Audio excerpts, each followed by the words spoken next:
நேரம் சரியாக இந்திய நேரப்படி 6:30 வந்திருக்கும் கம்பன் அடிப்பொடியார் அனைவர்களுக்கும் என்னுடைய பணிவான வணக்கங்கள். ஏகேவி சார் அவர்களுக்கு சிறப்பான நமஸ்காரம். நாம் கம்பன் அலி கண்ணல் என்ற வரிசையில் குவியத்தின் சார்பாக கடந்த 5 காண்டங்களை பார்த்து கொண்டிருக்கின்றோம். இப்பொழுது இன்றைக்கு மிகவும் முக்கியமான சுந்தர காண்டத்தை பார்க்க வருகின்றோம். சுந்தர காண்டத்தின் சிறப்பு அனைவரும் அறிந்தது. எத்தனை பேர் அதை பாராயணம் செய்து கொண்டிருக்கிறார்கள் என்பது நாம் அனைவரும் அறிவோம். நாமும் எத்தனை முறை படித்து மகிழ்ந்த பாடல்கள் நிறையவற்றை நாம் கேட்பதற்காக ஆவலுடன் காத்து கொண்டிருக்கின்றோம். ஏகேவி ஐயா அவர்கள் நம்மை அழைத்து செல்லும் விதமே தனி. அது ஒரு கம்பன் அலி கண்ணல் என்ற சொன்ன அந்த கண்ணல் தான் இன்றைக்கு நாம் கேட்டுக்கொண்டிருக்கின்றோம். அதாவது அந்த காண்டத்தில் இருக்கிற பாடல்களில் குறிப்பிட்ட சில பாடல்களை மட்டும் தேர்ந்தெடுத்து அவற்றை நமக்கு கொடுப்பது கிட்டத்தட்ட ஒரு கேப்சியூல் ஃபார்மில் நமக்கு அதை கொடுக்கிறாரு. மிகவும் சிறப்பாக அமைதியாக நாம் அதை என்ஜாய் பண்ணி கொண்டிருக்கின்றோம். தொடர்ந்து அழைத்து செல்லும்படி ஏகேவி சார் அவர்களை வேண்டிக்கொண்டு நிகழ்ச்சியை துவங்கும்படி அன்புடன் கேட்டுக்கொள்கின்றேன். அனைவருக்கும் என்னுடைய அன்பு, பணிவு, நன்றி கலந்த வணக்கம். வழக்கம் போல ஒரு பிரியாம்பிள் கொடுத்துடலாம் நினைக்கிறேன். நீங்கள் எதிர்பார்க்கும் பல சுந்தரகாண்ட பாடல்கள் இடம்பெறாமல் போகலாம். எனக்கு ரொம்ப கஷ்டமாக இருந்தது எந்த பாடலை இன்க்ளூட் பண்ணுறது, எந்த பாடலை எக்ஸ்க்ளூட் பண்ணுறது என்று. பட் எனக்கு ஒரு பிரின்சிபிள் இருக்குது. If you want to get a small value add from the class, மற்ற மேடைகளில் நீங்கள் அடிக்கடி கேட்டிராத சற்றே வித்தியாசமான சில பாடல்களை சொல்லலாம். என்னென்னா மற்றெல்லாம் நீங்கள் எங்கே போனாலும் கிடைக்கும் உங்களுக்கு என்பது என்னுடைய எண்ணம். எனவே ஸ்ட்ரெயிட்டாக நான் சப்ஜெக்டுக்குள் வந்து விடுகிறேன். நம்ம எல்லாரும் கேட்டிருக்கோம், ஒரு ஃபேமஸ் துணுக்கு நகைச்சுவை என்ன வேணால் கேட்டிருக்கலாம். ராமனுக்கு இலங்கைக்கு போவதற்கு பாலம் தேவைப்பட்டது. சேது கட்டி அதன் மீது நடந்துதான் ராமன் போனான். அனுமனுக்கு இலங்கைக்கு போவதற்கு ராம நாமமே துணையாக இருந்தது, அது போதும் அவனுக்கு என்பதை நாம் பலரும் கேட்டிருக்கிறோம். இது சும்மா போகிற போக்கில் சொல்லிட்டு போகிற வார்த்தை இல்லை. இதை கம்பன் பதிவு செய்கிறான் என்பதை முக்கியம். அதை எந்த பாடலில் எந்த இடத்தில் இது சொல்லப்பட்டிருக்கிறது என்பதை முதலில் பார்த்துவிட்டு, நான் 24 பாடல் கொண்டு வந்திருக்கேன். 17 முடிப்பேனா, 18 முடிப்பேனா, இல்லைன்னா 10 முடிக்குவேனா, 24 வரைக்கும் போவேனான்னு எனக்கே தெரியாது. It depends upon the speed and how involve I get with each one of the verses. Sundararajan முதல் பாடல் போட வேணாம். ஸோ அனுமன் சொல்கிறான், ராமநாமம் துணையாக இருந்தால் கடலை கடந்து விடலாம் என்று அனுமன் சொல்கிறான். அனுமன் பேருருவம் எடுத்துக்கொண்டு மகேந்திரமலையில் நின்று கொண்டிருக்கிறான். கடல் தாவு படலம் என்பது முதல் படலம். கடலை தாவுகிறான். அவனுக்கு ஏகப்பட்ட இடையூறுகள் நிகழ்கின்றன. அரக்கர்கள், மலைகள் எல்லாம் வந்து அவனை தடை செய்வது, அவனுடைய வேகத்தை தடுத்து நிறுத்துவது போன்ற காரியங்களில் ஈடுபடுகிறார்கள். சிலர் அவரை கொல்ல வேண்டும் என்று நினைக்கிறார்கள். பல தடைகள் வருகின்றன. இதை பார்க்கிறான் அனுமன். என்னையா, என்னுடைய ஜேர்னி ரொம்ப சக்சஸ்ஃபுல்லாக போகும் போல தோணலையே, ஏகப்பட்ட தடை வருகிறதே, நான் எவ்வாறு என்னுடைய காரியத்தில் வெல்வேன் என்று சற்றே திடுக்கிட்டு சற்றே துணுக்குற்று யோசிக்கின்றான். இறுதியில் அவன் தேர்ந்தெடுப்பது, ராமநாமம் சொல்லி கொண்டு போவேன், எனக்கு எந்த தடையும் வராது, நான் முழு வெற்றி அடைவேன் இதில் என்று. எடுத்த காரியம் யாவினும் வெற்றி என்று பாரதி சொல்லுவானே, அதுபோல எடுத்த காரியத்தில் வெற்றி என்பதற்கு எனக்கு துணை ராமநாமம் என்று அனுமன் பதிவு செய்வதாக கம்பன் ஒரு பாடல் தந்திருக்கிறான். முதல் பாடலை போடலாம். சுந்தரராஜன்.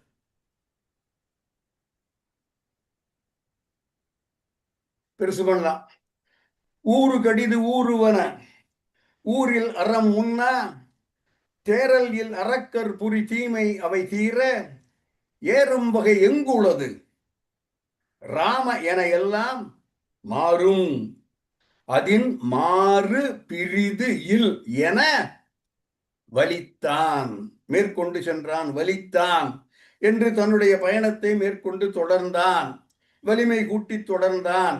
இல்லைன்னா துடுப்பு வலிப்பது போல தன்னுடைய கையும் காலையும் வலித்தான். என்ன பொருள் வேணா வச்சுக்கலாம். மேற்கொண்டு சென்றான், அதுதான் முக்கியம். பாடலை கொஞ்சம் கவனமாக பார்க்க வேண்டும். ஊரு கடிது ஊருவன. ஊரு என்பது இடர், துன்பம், இன்னல், கஷ்டம், சங்கடம். அது வேகமாக வருகின்றன. ஊறு கடிது ஊறுவன. எல்லா துன்பங்களும் மிக வேகமாக வந்து கொண்டிருக்கின்றன.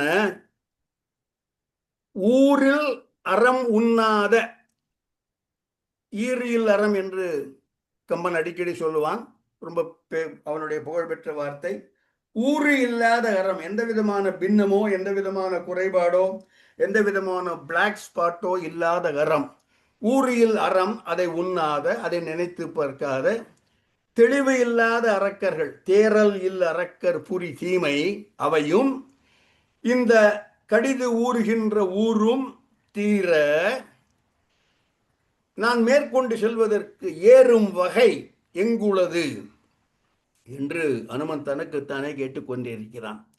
அரக்கர் செய்கின்ற தீமையெல்லாம் மாய்ப்பதற்கும் என்னுடைய இந்த பயணத்தில் வருகின்ற இந்த இடையூறுகளை கடப்பதற்கும் ஏறும் வகை எங்கு உள்ளது என்று தனக்குத்தானே ஒரு கேள்வியை வைத்துக்கொண்டு பதிலையும் சொல்பவன் அனுமன். இராம என எல்லாம் மாறும். இதுவரை எனக்கு வந்த ஊர்கள், என்னைக்கு தடங்களாக வந்தவை எல்லாம் மாறும். அதில் பிரிதும் மாறியில், அந்த ஸ்டேட்மெண்ட், அந்த எண்ணம், அந்த நிகழ்வு, அந்த ஒரு கான்செப்ட் பிரிது மாறுபடாது, கொஞ்சம் கூட மாறுபடாது. அதில் மாறுபடுவதற்கு சான்ஸே இல்லை. எந்த விதமான மிஸ்டேக்கோ எரரோ அதில் பிரிது மாறுகில், கொஞ்சம் கூட அதற்கு பின்னால் மாறுதல் இல்லை என்று அனுமன் சொல்லிக்கொண்டு மேலே செல்கிறான். ராம என்று சொல்ல, ராமநாமம். கம்பன் இதை மிக மிக தெளிவாக கிஷ்கிந்தா காண்டத்தில் வாலி வதை படலத்தில் சொல்லி இருக்கிறான். அதை நான் கிஷ்கிந்தா படலத்தில் அவ்வளவு விரிவாக சொல்லவில்லை. இப்போவும் வேகமா பாட்டை மட்டும் சொல்லிட்டு போறேன். ராமநாமத்தின் பெருமையை கம்பன் சொல்கிறான். எல்லோருக்கும் தெரிஞ்ச பாடல் தான். மும்மைசால் உலகுக்கெல்லாம் மூல மந்திரத்தை முற்றும் தம்மையே தமக்கு நல்கும் தனிப்பெரும் பதத்தை தானே இம்மையே எழுமை நோய்க்கும் மருந்தெனும் ராமன் என்னும் செம்மைசேர் நாமம் என்பது வாலி அந்த நாமத்தை அம்பில் பொறிக்கப்பட்டிருக்க கண்டான். மும்மைசால் உலகுக்கெல்லாம் மூல மந்திரத்தை முற்றும் தம்மையே தமக்கு நல்கும் தனி பெரும் பதத்தை இம்மையே எழுமை நோய்க்கும் மருந்து எனும் ராம என்னும் செம்மை சேர் நாமம் தன்னை கண்களில் தெரிய கண்டான். இதையே இவன் தன்னுடைய பாயிரத்தில் சொல்கிறான். நன்மையும் செல்வமும் நாளும் நல்குமே, நன்மையும் செல்வமும் நாளும் நல்குமே, திண்மையும் பாவமும் சிதைந்து தேயுமே, ஜென்மமும் மரணமும் இன்றி தீருமே, இம்மையே இராம என்ற 2 எழுத்தினால் என்று ராமநாமத்தின் பெருமையை பல இடங்களில் சொன்ன கம்பன் இங்கு அனுமன் நான் ராம என்று சொல்லிக்கொண்டு கடலை கடக்கப் போகிறேன் என்று கடலை தாவுகிறான். இதை எடுத்துடலாம். அடுத்த பாடல் வேகமாக போக வேண்டியிருக்கு. அனுமன் இலங்கைக்கு வந்து விட்டான். கடலை தாவி இலங்கை கடற்கரைக்கு வந்து விட்டான். இலங்கை நகருக்குள்ளும் வந்து விட்டான். இலங்கை நகரத்தில் இருக்கும் மாட மாளிகைகள், கூட கோபுரங்கள், இவற்றையெல்லாம் அனுமன் பார்க்கிறான். வர்ணித்து தள்ளிக்கொண்டே போகிறான் கம்பன். இலங்கை மாநகரத்தின் மாட மாளிகைகள் எவ்வளவு உயரமானவை, அயோத்தி நகரத்து மாட மாளிகைகள் எவ்வளவு உயரமானவை என்று ஒரு பாடல் பார்த்தோம். ஒரு ஆண்புறா ஒரு பெண்புறா அழைக்க அந்த ஆண்புறா வராமல் சித்திரத்தில் இருந்த பெண்புறாவின் பக்கத்தில் போய் அமர்ந்ததால் இந்த பெண்புறா ஒரு தாவு தாவி கற்பக மரங்கள் இருக்கக்கூடிய தேவலோகம் சென்றது என்று அந்த அளவு அயோத்தியின் மாட மாளிகைகள் உயர்ந்தனவாக இருந்தன என்று ஒரு பாடல் பார்த்தோம். அதே போல ஒரு வர்ணனை கம்பன் இலங்கை மாநகரத்தின் மாட மாளிகைகள் எவ்வளவு உயரமாக இருந்தன சொல்றான் பாருங்க. இதுதான் கம்பன் கவி சக்கரவர்த்திங்கிறது. இலங்கை மாநகரத்து மாட மாளிகைகளை எல்லாம் அங்கே வேலை செய்யும் பணிப்பெண்கள் சுத்தம் செய்து கொண்டிருக்கிறார்கள். இந்த பணிப்பெண்கள் எல்லாம் தேவலோகத்து பெண்கள். ஊர்வசி உடைவாள் உருப்பசி உடைவாள் என்ற செருப்பினை தாங்கி திலோத்தமை வர என்றெல்லாம் யுதகாண்டத்தில் வரும். அந்த மாதிரி அசைன்மெண்ட் தான் தேவலோக பெண்களுக்கு ராவணன் கொடுத்திருக்கிறான். இந்த தேவலோக பெண்கள் எல்லோரும் இலங்கை மாநகரத்து மாட மாளிகைகளை சுத்தம் செய்து கொண்டு இருக்கிறார்கள். அங்கே இருக்கிற அழுக்கு எல்லாத்தையும் போட்டு தண்ணீரை விட்டு கழுவி ஊத்துறாங்க. ஆனா இந்த மாட மாளிகைகள் ரொம்ப உயரமானவை. தண்ணீருக்கு எங்க போவாங்கன்னு பார்த்தா ஆகாச கங்கைன்னு ஆகாசத்துல ஒரு கங்கை ஓடின்னு இருக்கு. அந்த ஆகாச கங்கை அங்கேருந்து ஒரு டப்புன்னு கை பிடிச்சு ஒரு கை அள்ளி ஆகாச கங்கை நீரை ஓரளவு அள்ளி, ஸோ ஆகாசம் அளவு உயர்ந்தவை இந்த மாட மாளிகைகள். ஆகாச கங்கையின் நீரை அள்ளி விளக்குமாறு வேணும்.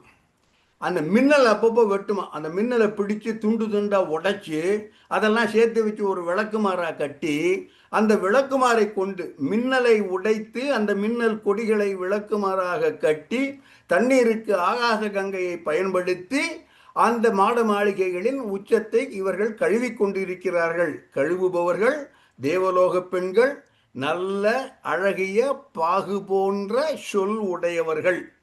எனவே இவர்கள் அரக்கியர்கள் அல்லர் என்று கொள்ள இடம் இருக்கிறது. இவர்களுடைய அழகான கைகள், இந்த ரெண்டு தான் முக்கியம், அழகான கைகள், பாகு போன்ற சொல் உடையவர். எனவே இவர்கள் அரக்கியர் அல்லர், தேவலோக பெண்கள் என்று கொள்ள இடம் இருக்கிறது. பாடலை பார்க்கலாம். சுந்தரகன்.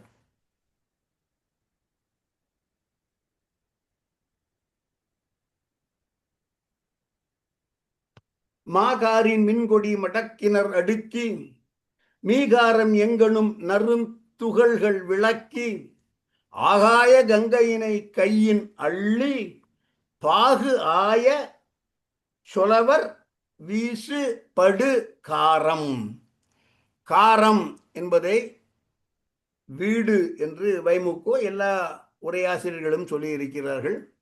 மா காரின், மா என்றால் பெரிய, கார் என்பது மேகம், பெரிய மேகம், கரிய மேகம். மாகாரின் மின், அங்கதான் மின்னல் இருக்கு. மாகாரின் மின் கொடி, கொடி போன்ற மின்னல். மாகாரின் மின்னல் கொடி மடக்கி அடுக்கி அதை விளக்குமாறாக ஆக்கி மீகாரம் எங்கனும் அதை கொண்டு நறுந்துகள்கள் விளக்கி அந்த நறுந்துகள்கள் எல்லாம் போகும்படி ஆகாய கங்கையினை கையின் அள்ளி, அங்கையின் அள்ளி, அங்கை அழகான கை, அந்த கையின் அள்ளி பாகு ஆய செஞ்சொலவர். இதனால்தான் இவர்கள் தேவலோக பெண்டிர் என்று சுட்டப்படுகிறார்கள். பாகு போன்ற சொற்களை உடைய அவர்கள் இந்த ஆகாய கங்கையினை கையின் அள்ளி வீசுகிறார்கள். அந்த தண்ணி பட வீசு படு காரம். காரம் என்பது மாட மாளிகை அல்லது விண்ணுயர் கோபுரங்கள். இது கம்பனுடைய கற்பனை. இலங்கையின் மாட மாளிகை எவ்வளவு உயரமானவை என்றால் மின்னலை பறித்து விளக்குமாறாக ஆக்கி ஆகாச கங்கையை கொண்டு சுத்தம் செய்கிறார்கள் என்ற அளவுக்கு இந்த மாட மாளிகைகள் உயர்ந்தவை. அடுத்த பாடல் போடுறதுக்கு முன்னால இதுவும் கம்பனின் கவித்துவம், கவிநயம். கம்பன் அழி கண்ணல், அந்த கண்ணலுக்காக தான் இந்த பாடல்கள் தான். மற்ற பாடல்கள் நீங்கள் எல்லா மேடைகளும் பொதுவாக கேட்க முடியும்.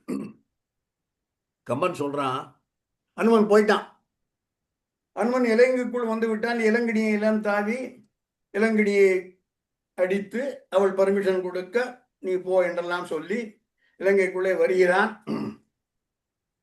அவன் இலங்கைக்குள் நுழைவதை பார்த்த விண்ணோர்கள், ஆகா அனுமன் லங்கைக்கு போயிட்டான், இனிமே சீதையை கண்டுபிடித்து விடுவான், ராமன் அழிக்கப்படுவான், நம்மளுடைய எண்ணம் நிறைவேறும், எல்லாம் அப்படியே ஒரே சந்தோஷம். அதனால வானத்திலிருந்து அப்படியே ஜிலு ஜிலு ஜிலு ஜில்லு நிறைய பூமழை பொழிகிறார்கள். வானத்தில் ஏராளமான விண்மீன்கள் அப்பொழுதும் இருந்திருக்கலாம். இந்த பூக்கள் எல்லாம் அப்படியே வருது ஜிலு ஜிலு ஜிலுன்னு. விண்ணோர்கள் சொரிந்த பூமழை அனுமனை நோக்கி வருகின்றன. ஆனால் அனுமன் மேல் படவில்லை. பாதியில எல்லாம் நின்றுடுச்சு. அந்த பூக்களுக்கே ஒரு பயம் வந்துருச்சு. ஐயோ, நம்ம அனுமன் மேல பட்டு அது ராவணனுக்கு தெரிஞ்சு போனா நம்ம நிலைமை என்ன ஆகும் என்று பூக்கள் அஞ்ச, அனுமன் மேல் விழாமல் பாதியிலேயே நிற்க, மேலேயும் போக முடியாது. ஒன்று தே மஸ்ட் டிஃபை கிராவிட்டி, இல்லைன்னா அங்கே போனால் அவங்க தள்ளி விடுவாங்க திரும்ப தேவர்கள், அவர்களை பகைத்து கொள்ள வேண்டும் என்று தேவர்கள் சொழிந்த அந்த பூக்கள், பூ இதழ்கள் மேலேயும் போக முடியாம கீழேயும் விழ முடியாம அங்கங்கேயே நின்று விண்மீன்கள் ஆகி ஜொலிக்கின்றன என்பது கம்பனுடைய கற்பனை. என்ன ஒரு கற்பனை பாருங்க. ஏராளமான விண்மீன்கள் இருந்திருக்கலாம். அடிஷனலாக இன்னும் பல விண்மீன்கள் வானத்தில் தோன்றின. காரணம், தேவர்கள் சொரிந்த பூக்கள் கீழே இலங்கைக்கு வர அஞ்சி மேலேயும் திரும்ப முடியாமல் விண்மீன்களாக மாறி அங்கேயே நின்றன என்பது கம்பனுடைய கற்பனை. பாடலை பார்க்கலாம்.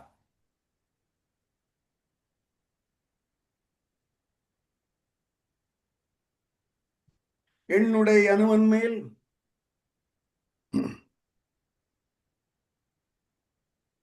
பெருசாக்கலாம் சுந்தரராஜன். என்னுடைய அனுமன் மேல் இழிந்த பூமழை மண்ணிடை வீழ்கில மறித்தும் போகில அண்ணல் வாழ் அரக்கனை அஞ்சி ஆய்கதிர் விண்ணிடை தொத்தின போன்ற மீன் எல்லாம். என்னுடைய அனுமன் எல்லாராலும் எண்ணப்படுபவன். தன்னுடைய கீர்த்தி, தன்னுடைய புகழ், தன்னுடைய வலிமை, தன்னுடைய ஆற்றல், தன்னுடைய பக்தி, தன்னுடைய பணிவு போன்ற பல பல பல நற்குணங்களால் எல்லாராலும் எண்ணப்படுபவன், எல்லோருடைய எண்ணத்திலும் இருப்பவன், எல்லோருடைய எண்ணத்தையும் உடையவன். என் உடை அனுமன். அவன் மேல் இழிதல் என்றால் வானிலிருந்து கீழே வருதல். என்னுடைய அனுமன் மேல் இழிந்த பூமழை மண்ணிடை வீழ்கில மறித்தும் போகில. கீழே விழல, நடுவில் நின்று போச்சு, மேலையும் போகல. என்னன்னா, அண்ணல் வாழ் அரக்கனை. ரொம்ப ஈஸியா டக்குன்னு தப்பிதமா பொருள் புரிந்து கொள்ள இருக்கு. அரக்கனை அண்ணல் என்று சொல்லலாமா? அண்ணல் வாழ் அரக்கனை, வாளுடைய அரக்கன் அவன் அண்ணலா? இல்லை. அண்ணல் என்பது சிவபெருமானை குறிக்கும். சிவபெருமானுடைய வாளாகிய சந்திரகாசத்தை உடையவன் அண்ணல் வாழ், அது சந்திரகாசம். அதை உடைய அரக்கனை அஞ்சி ஆய்கதிர் விண்ணிடை தொத்தின மீனலாம். விண்ணிடை மீனலாம் தொத்தின போன்ற என்று அங்க ராவணனுக்கு பயந்து கீழையும் வராம தேவர்களுக்கு மேலையும் போக முடியாம அங்கு நின்ற பூ இதழ்கள் எல்லாம் விண்மீனங்களாக மாறின என்பது கம்பனுடைய கற்பனை. அடுத்த பாடல் இதை எடுத்துடலாம். அடுத்த பாடல் கம்பனில் மிக பிரபலமான மிக பிரசித்தி பெற்ற பாடல். இதை சொல்லாமல் கம்பராமாயணமே சொல்ல முடியாது என்பதால் இந்த பாடலையும் நான் கொண்டு வந்திருக்கிறேன். கம்பனுடைய காப்பியத்தின் நோக்கம், கம்பனுடைய காப்பியத்தின் பாவிகம், கம்பன் சொல்ல வந்த ஒரே கருத்து என்று ராமாயணத்தில் எடுத்துக்கொண்டார். ஒரு கருத்து தான் என்றார், அது அறம் வெல்லும் பாவம் தோற்கும். அதற்கப்புறம் தான் பிறன்மனை வேட்காமை, பிறனில் விழையாமை, அதெல்லாம். அறம் வெல்லும் பாவம் தோற்கும் என்ற இந்த ஒப்பற்ற சொற்றொடரை காப்பிய நாயகன் ராமனோ, காப்பிய நாயகி சீதையோ, இல்லைன்னா இலக்குவனோ, தைரதனோ யாரும் சொல்லாமல் ஒரு அரக்கியின் வாய்ச்சொல்லாக கம்பன் அமைத்திருக்கிறான். இந்த அரக்கி இலங்கினி என்று பெயர். இலங்கை மாநகரத்தை காவல் காத்து நிற்பவள் ஒரு அரக்கி. அவள் ஏதோ பிழைபட அரக்கியாக சபிக்கப்பட்டவள். எப்பொழுது என் சாபம் தீரும் என்று கேட்க, ஒரு குரங்கு வந்து உன்னை ஓங்கி அடிக்க, அதன் பிறகு உன் சாபம் நிவர்த்தியாகும் என்று சொல்ல, இலங்கையை காவல் காக்கும் அவள் அனுமனை உள்ளே நுழைய விடாமல் தடுக்க, இருவருக்கும் வாக்குவாதம் நடுக்க, பெண் என்று நினைத்து இவளை கொல்லாமல் விட்டு அனுமன் ஓங்கி அடிக்கின்றான். அவள் கீழே விழுகிறாள். அவளுக்கு ஞாபகம் வருகிறது, ஒரு குரங்கு அடித்து நீ கீழே விழுந்தால் அன்றைக்கு நீ அரக்கியிலிருந்து மீண்டும் கந்தர்வ பெண்ணாக ஆவா என்று சொன்னபடி கந்தர்வ பெண்ணாக ஆகி அவள் அனுமனை ஆசீர்வதித்து இலங்கைக்குள் போ என்று சொல்லும் பொழுது அறம் வெல்லும் பாவம் தோற்கும் என்ற காப்பியத்தின் கருப்பொருளை இந்த ஒரு பாத்திரத்தை கொண்டு சொல்ல வைத்திருக்கிறான் கம்பன். பாடலை பார்க்கலாம்.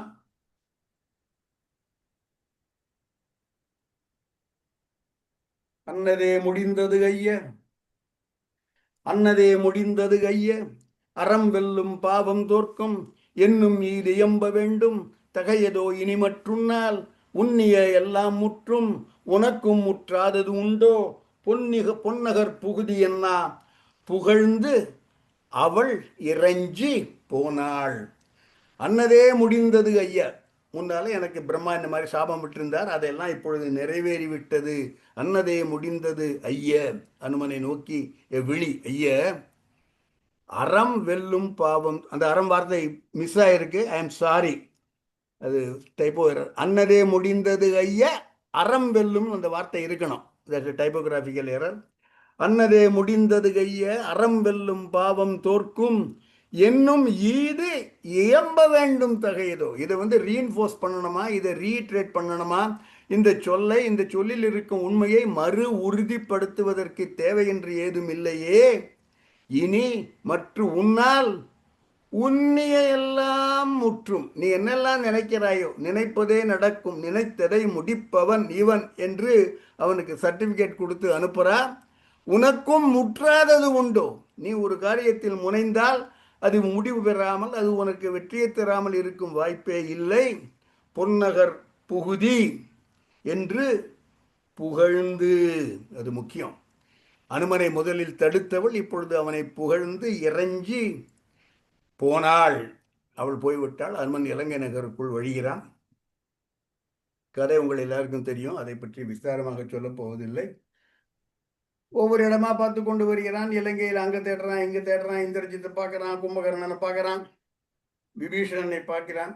இந்த ஒவ்வொரு இடத்திலும் அவன் பார்க்கும் அந்த வீரர்களை பற்றி சொல்லப்படும் பாடல்கள் எல்லாம், இது 1.5 மணி நேரம் சுந்தரகாண்டம் என்பது எனக்கு கொடுக்கப்பட்ட ஒரு மிக மிக ரொம்ப கஷ்டமான ஒரு வேலை.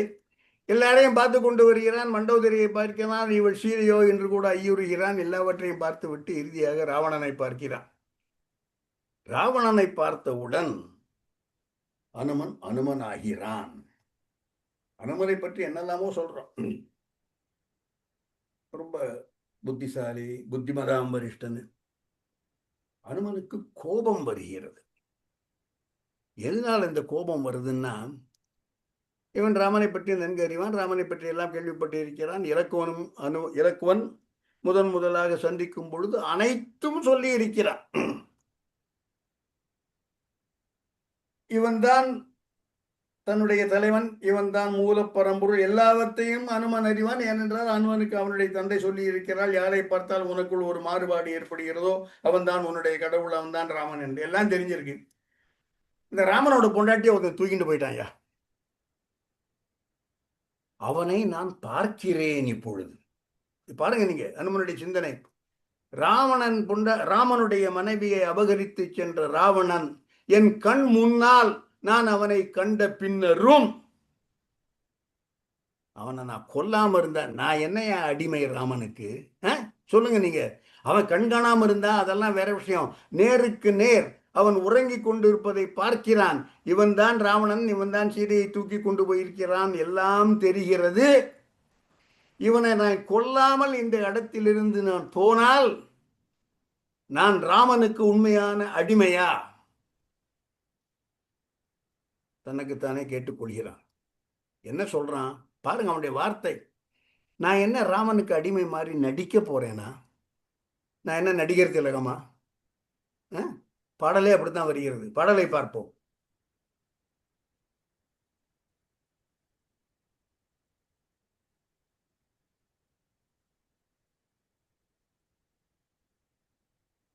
நடித்து வாழ் தகையதோ, சாரி அடுத்த பாட்டு. நடித்து வாழ் தகைமையதோ அடிமைதான், நன்னுதலை பிடித்து வாழ் அரக்கனார் யான் கண்டும் பிழைப்பரோ. ஒடித்து வான் தோள் அனைத்தும் தலை பத்தும் உதைத்து உருட்டி முடித்து இவ்வூர் முடித்தால் மேல் முடிவது எல்லாம் முடிந்து ஒழிக என்று ராவணனை பார்த்தவுடன் அவன் 10 தலையும் முறித்து தரையில போட்டு உருட்டி, ஃபுட்பால் விளையாடி உருட்டி, இந்த வார்த்தை ரொம்ப முக்கியம், தலையில போட்டு கீழே வச்சு இந்த தலைகளை உருட்டி கால்பந்து விளையாட்டு விளையாடி முடித்து இந்த ஊரையும் முடித்தால் மேல் முடிவது எல்லாம் ஒழிந்தது ஒழிக. அப்பத்தானே நான் அனுமன் நடித்து வாழ் தகமையதோ அடிமை நான். அவனுடைய வார்த்தையை பாருங்க. நன்னுதலை பிடித்து வாழ் அரக்கனார், இன்னமும் வாழ்ந்து கொண்டிருக்கிறான். என் கண்ணில் பட்ட யான் கண்டும் பிழைப்பரோ. அதுதான் அனுமனுக்கு கோபம். ஏன் நான் பார்த்துட்டேன்யா, இவனை எப்படி நான் உயிரோட விட்டுட்டு போகலாம் என்று அவனுக்கு அப்படி ஒரு ஆத்திரம், அப்படி ஒரு கோபம். அடுத்த பாட்டெல்லாம் சொல்ல முடியல. அப்புறம் ராமனோட வேலையை நான் செஞ்சேன், ராமனுக்கு என்னையா அப்படி சிறப்பு என்று சொல்லி ஒதுங்கி நீங்கி போகிறான். ஆனால் அனுமனுக்குள் இருக்கும் கோபம், அது நல்ல நல்லா புரிஞ்சுக்கணும் அந்த பாத்திரத்தை. சரி, ராவணனை பார்க்கறான், கோபப்படாம இருந்தா இவன் அனுமனே இல்லையா. நேருக்கு நேர் பார்க்கிறான், சீதையை கவர்ந்து கொண்டவன் நன்னுதலை பிடித்து அதற்கப்புறமும் வாழ் அரக்கர் நான் கண்டும் பிழைப்பறவும், நான் பார்த்துட்டேன், அதுக்கப்புறம் இவன் இன்னும் உயிரோடு இருக்கலாமா என்ற அளவுக்கு அனுமனுக்கு சினம் பொங்குகிறது. பின் நிறைய பாட்டு இருக்கு. அன்பார்ச்சுனேட்லி, என்னுடைய தலைவனுக்கு இழுக்கு வந்து விடுமே என்று இவனை கொல்லாமல் நான் போகிறேன் என்று சொல்லி அனுமன் போகிறான். பாடல் எடுத்துடலாம். அனுமன் இலங்கைக்குள் போகிறான். அசோகவனத்தில் சீதை இருக்கிறாள். அவள் இருந்த நிலைமை பற்றி ஐயோ பிரமாதமான பாடல்கள் ஒவ்வொன்றும், அடேங்கப்பா, ஒவ்வொரு பாட்டும் அக்ஷர லட்சம் பெறும். அந்த மாதிரி ஏகப்பட்ட பாடல் எழுதியிருக்கான். அவளுடைய இடையை போல எல்லா அவயவங்களும் இழைத்து போயிருந்தன என்று ஒரு ராமநாதபுரம், ஒரு பயன்படாத ஒரு வானம் பார்த்த ஒரு பூமியில் ஒரு புல், அது என்ன புல் இல்லை, ஒரு நல்ல மருந்து செடி முளைத்தது போல இருந்தாள் என்பதுதான் கம்மன் வர்ணிக்கிறான். அவள் பார்க்கிறான், ராமனை பற்றி எண்ணிக்கொண்டிருக்கிறாள். இந்த குறிப்பிட்ட சில பாடல்களை தேர்ந்தெடுத்து கொண்டு வந்திருக்கிறேன் என்றால் இவை எல்லாம் பின்னால் அக்னி பிரவேசத்துக்கு they all have a bearing. அது ரொம்ப முக்கியம். அதனால்தான் இந்த பாடல்களை நான் குறிப்பாக தேர்ந்தெடுத்து கொண்டு வந்தேன். நான் சொன்னது போல ஒவ்வொரு பாடலும் ஒப்பற்ற பாடல்கள். ஆனால் எல்லாவற்றையும் சொல்வதற்கு அன்பார்ச்சுனேட்லி நேரமில்லை. சீதை தனக்குள் எண்ணி ஏங்கிக் கொண்டிருக்கிறார். அவளுக்கு ஒரு மாபெரும் வருத்தம். அதை முக்கியமாக நாம் எல்லோரும் புரிந்து கொள்ள வேண்டும். என்ன வருத்தம்னா, லக்ஷ்மணனை சொல்லத்தகாத வார்த்தைகள் சொல்லி ராமன் இருக்கும் இடத்திற்கு போ என்று அனுப்பினேன். முதல்ல சொன்னேன், அவன் போக மறுத்தான். அவனை பற்றி சற்றே தரக்குறைவாக, கம்பன் அந்த மாதிரி வார்த்தையெல்லாம் பயன்படுத்தல. நீ இங்கே நிற்றல் நெறியில் நிற்பது இல்லை, நீ இங்கே நிற்பது நன்னெறியில் இல்லை என்பதுதான் கம்பனுடைய வார்த்தை. வான்மீகி ரொம்ப மிகவும் மோசமாக சொல்லி இருக்கிறான் என்று கேள்விப்படுகிறேன். அதை வகுப்பில் சொல்ல விரும்பவில்லை. நீ போல என்றால் நான் நெருப்பில் விழுந்து செத்து போய் விடுவேன் என்று காட்டில் எரியக்கூடிய ஒரு அந்த நெருப்பை நோக்கி ஓடுகிறாள். 2 முக்கியமான பதிவுகள். ஒன்று, நெருப்பில் வீழ்ந்து உயிரை மாற்றிக் கொள்வேன் என்று நெருப்பை நோக்கி ஓடுகிறாள். தன்னுடைய மைத்துனனை சொல்லத்தகாத வார்த்தைகள் சொல்லி அவன் சொல்ற, ஒரு பகல் பழகினார் உயிரை ஈவரால், ராமனுக்கு இவ்வேறு நிகழ்ந்ததை கேட்டும் பயப்படாம நீ நிற்கிறையே, உன்னுடைய இந்த செயல் நன்னெறியின் பார்ப்பட்டது அன்று. இவ்வளவுதான் சொல்ற. ரொம்ப ஒரு ஓவரால் ஸ்டேட்மெண்ட். நீ நிற்பது நன்னெறியின் பார்ப்பட்ட செய்கை அன்று, இது மட்டும்தான் சொல்றான். இதுக்கப்புறம் அவன் போயிடுறான். ராவணன் வரான், கபட சன்னியாசி வேஷம் கொண்டு வருகிறான். உபசரிக்கிறாள். ஒரு கட்டத்தில் இருவருக்கும் வாக்குவாதம் நடக்கிறது. அவன் ராவணனை புகழ்ந்து பேசுகிறான். வந்திருக்கும் சன்னியாசி தான், இவள் தெரியாது. இவள் ராவணனை இகழ்ந்து பேசுகிறாள். வாக்குவாதம் நடக்கிறது. ராவணனை மீண்டும் இகழ்ந்து பேசுகிறாள். அவனுக்கு தன்னையே தன் முன்னால் நிற்கும் ஒரு பெண் இகழ்ந்து பேசுகிறாள் என்றவுடன் அவனுடைய ஈகோ வெடித்து சிதறுகிறது. அவன் தன்னுடைய சுயரூபத்தை காண்பிக்கிறான். தூக்கி கொண்டு வருகிறான். பர்ணசாலையோடு அகழ்ந்து நிலத்தோடு தூக்கி கொண்டு வருகிறான். எல்லாம் நிகழ்கிறது. சீதை அப்பொழுதே அவளுக்கு தெரிந்து விட்டது தான் இலக்குவனை அனுப்பியது பிழை என்று. அசோகவனத்துல 10 மாசம் இருந்திருக்கா. இதை அன்றாடம் எண்ணிக்கொண்டிருப்பாள் என்று நமக்கு தோன்றுகிறது. இந்த குறிப்பிட்ட நாளில் தான் அனுமன் அவளை சந்திக்கிறான். எல்லா நாட்களிலும் இவள் இதுபோல எண்ணிக்கொண்டிருக்க கூடும் என்பது நம்முடைய யூகத்துக்கும் நம்முடைய கற்பனைக்கும் கம்மன் விட்டு விடுகிறான். என்ன சொல்லி புலம்புகிறாள்? ஒரு சில பாடல்கள் மட்டும் சொல்ல போகிறேன். ரொம்ப ஃபீல் பண்றது, நான் தம்பியை ஏசி ஏசி என்பதற்குள் எல்லாம் வந்துவிடும். சொல்லக்கூடாத வார்த்தைகள் எல்லாம் சொல்லி அனுப்பியதை கேட்டு என் கணவன் என்னை அறிவிலள், இது ஒரு கீழ்ப்பாக்கம் கேசியா என்று துறந்து விட்டானோ. இந்த வார்த்தைகள்லாம் முக்கியம். என்னை ராமன் துறந்து விட்டானோ, அதனாலதான் இன்னும் வரல. துறந்து விட்டானோ, இந்த ஒரு வார்த்தை அவள் சொல்லும் அளவிற்கு அவளுள் இந்த செய்கை ஒரு மாபெரும் தாக்கத்தை ஏற்படுத்தி இருக்கிறது. துறந்து விட்டானோ, என்னுடைய விதி இவ்வாறு நிகழ்ந்ததோ என்று சொல்லி புலம்பி புலம்பி புலம்பி அழுகிறாள். அனுமன் பார்ப்பதற்கு முன்னால் அவள் இருந்த நிலைமை இது. பாடலை பார்க்கலாம் சுந்தரராஜன்.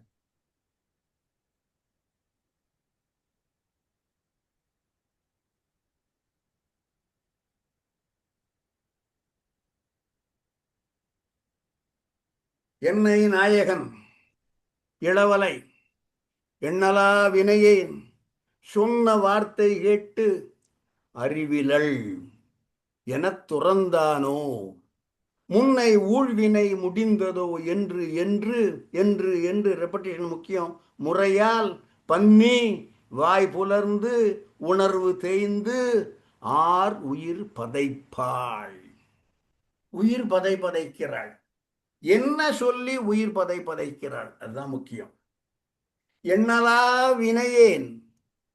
வினை என்பது பொதுவாக தீவினை. அவன்கிட்ட சமாதானம் வச்சுக்கிறையா, வினை செஞ்சிருவான். நல்வினை என்ற பொருளில் வருவது இல்லை. பெரிய வினைக்காரையான் அவன், வினை வச்சிருவான். இதெல்லாம் தீவினை என்ற பொருளிலேயே வழங்கப்படுவது. எண்ணலா வினையேன், எப்பேற்பட்ட தீவினை செய்யக்கூடியவள் நான். அப்பேற்பட்ட நான் இளவலை இலக்குவனை சொன்ன வார்த்தை கேட்டு, எண்ணலா வினையேனாகிய நான் இளவலை சொன்ன வார்த்தை கேட்டு என்னை நாயகன் அறிவிலள் என துறந்தானோ. புத்தி பேதலித்த பெண்மணி, புத்தி கெட்ட பெண்மணி, நான் சொல்வது போல கலோக்கியல்ல கீழ்ப்பாக்கம் கே என்று தள்ளி வச்சிட்டானா, துறந்தானோ. இதுதான் அவளுடைய அச்சம். முன்னை ஊழ்வினை முடிந்ததோ என்று என்று முறையால் பன்னி வாய் புலர்ந்து உணர்வு தேய்ந்து ஆருயிர் பதைப்பாள் என்று இந்த எண்ணத்தில் அவள் இருக்கிறாள். இந்த மாதிரி பல பாடல் சொல்லிக்கொண்டே போகிறார். இதன் பிறகு ராவணன் வருகிறான். ராவணன் அவளை விரட்டுகிறான். இவள் ராவணனுக்கு நல்ல தைரியசாலியாக நிறைய பதில் சொல்கிறாள். ஒரு துரும்பை எடுத்து போட்டு அவனுக்கும் தனக்கும் இடையே ஒரு துரும்பை பார்த்து பேசுவது போல ராவணனுடன் பேசுகிறார். Etcetera etcetera. ராவணன் இவளை அச்சுறுத்தி விட்டு 2 மாதம் கெடு வைப்பேன், அதற்குள் நீ எனக்கு சம்மதிக்காவிட்டால் உன்னை தின்று விடுவேன், கொன்று தின்று விடுவேன் என்று சொல்லி தன்னுடைய அரக்கியர்களுக்கும் இவளை ஒரு வழிப்படுத்துங்கள் என்று சொல்லி ராவணன் நீங்குகிறான். நீங்கிய பிறகு இவளுடைய புலம்பல் மீண்டும் தொடர்கிறது. நடுவில் திருச்சடை வந்து இவளுக்கு ஆறுதல் சொல்கிறார். திருச்சடை கனா காண்கிறாள். அதெல்லாம் சாரி, எல்லாவற்றையும் சொல்லிக் கொண்டு போவதற்கு நேரம் எதுவும் கொடுக்கவில்லை. மீண்டும் தான் செய்தது பிழை. குறிப்பாக இலக்குவனை ஏசியது, இலக்குவனை மானின் பின்னால் அனுப்பியது மாபெரும் பிழை என்று உணர்கிறாள். எந்த அளவுக்கு இதை மாபெரும் பிழை என்று இவள் உணர்கிறாள் என்றால், இவளை ராவணன் தூக்கிட்டு வரல, இவளை ராவணன் வஞ்சனையாக கவர்ந்து வரவில்லை. இவளுடைய பார்வை எவ்வாறு அமைகிறது என்றால், ராவணனுடைய வீட்டிற்குள் நானே புகுந்தேன். இந்த வார்த்தை அப்படியே வருது. ராவணனுடைய வீட்டிற்குள் நானே புகுந்தேன். அவன்லாம் ஒண்ணு என்னை தூக்கிட்டு வரல, நானே அவன் வீட்டுக்குள்ள போய் சேர்ந்தேன் ஐயா. அப்பேற்பட்ட நான்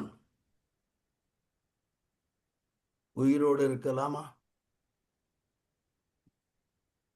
என்பது இவள் தனக்குத்தானே கேட்டுக்கொள்ளும் கேள்வி. எப்பேற்பட்ட நான் என்னுடைய மச்சினனை ஏசி சொல்லத்தகாத வார்த்தைகள் எல்லாம் சொல்லி, அதற்கு முன்னால் வந்திருக்கும் மானின் பின்னால் என்னுடைய மன்னன் முதல்ல ராமனை மானை பிடித்து வா என்று அனுப்பி, தம்பி போய் பிடிச்சிட்டு வரேன்னு சொன்ன போது அதெல்லாம் முடியாது, எனக்கு வீட்டுக்காரரை படிச்சுக்குன்னா தான் அவனை மச்சனம் கொடுத்தா, எனக்கு வேண்டாம் என்றெல்லாம் சொல்லி ராமனை அனுப்பி, அதன் பிறகு எனக்கு பாதுகாவலாக இருந்த மைந்தனை வைது ஏசி குற்றம் சொல்லி தேவையில்லாத அட்ரிபியூட் எல்லாம் அவனுக்கு மேல் உண்டாக்கி அவனை அனுப்பி, அந்த வகையில் ராவணனுடைய இல்லத்திற்குள் நானே சுயம்புவாக வந்து புகுந்து கொண்ட இந்த சீதையை உயிரோடு இருப்பதை உலகம் ஒப்புக்கொள்ளுமா என்பது இவளுடைய எண்ணம், இவளுடைய தாட் ப்ராசஸ். அதை சொல்லி கதறுகிறாள். பாடலை பார்க்கலாம்.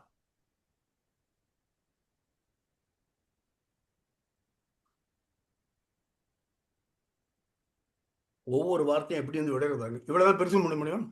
வஞ்சனை மானின் பின், வஞ்சனை மானின் பின் மண்ணை போக்கியன் மஞ்சனை வைது பின்வழி கொள்வாயன நஞ்சனையான் அகம் புகுந்த நங்கை யான் உஞ்சனன் இருத்தலும் உலகம் கொள்ளுமோ. என்ன ஒரு ஆதங்கம், சுய பச்சாதாபம் எப்படி பீரிட்டு எழுகிறது பாருங்கள். வஞ்சனை மானின் பின்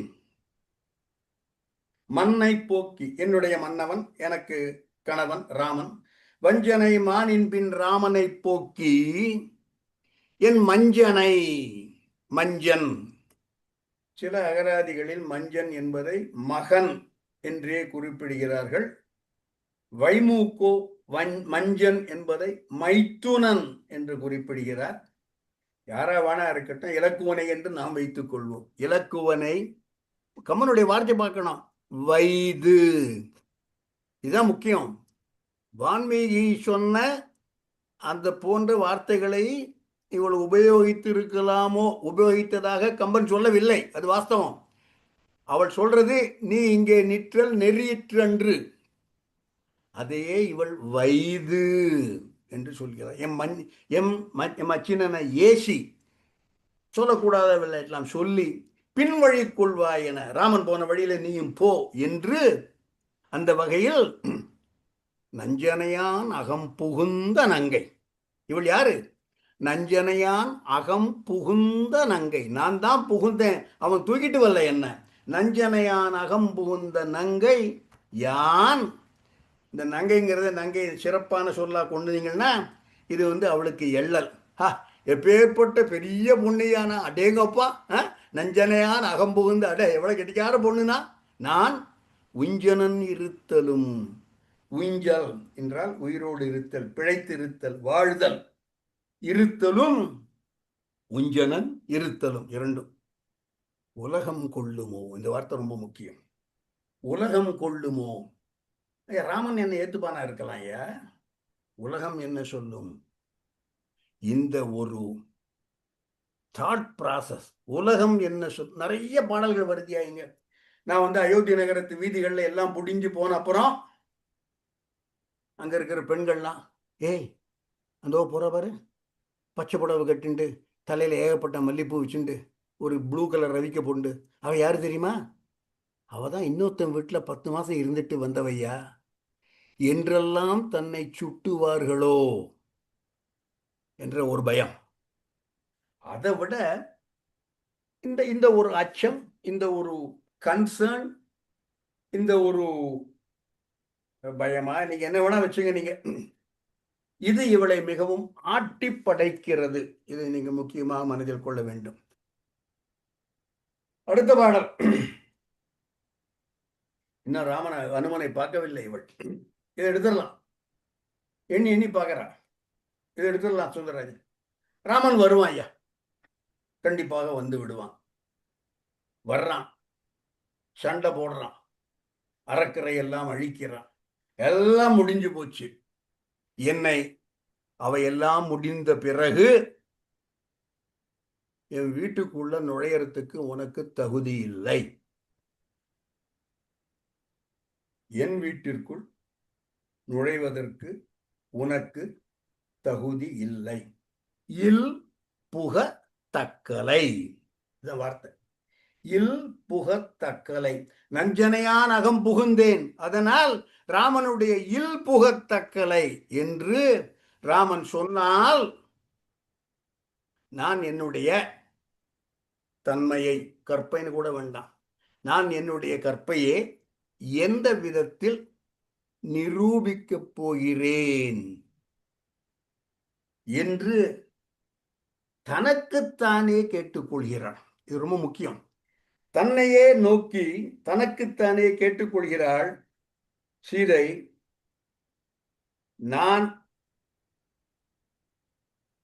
ராமன் என்னை நம்பாமல் என்னை ஏற்றுக்கொள்ள மறுத்து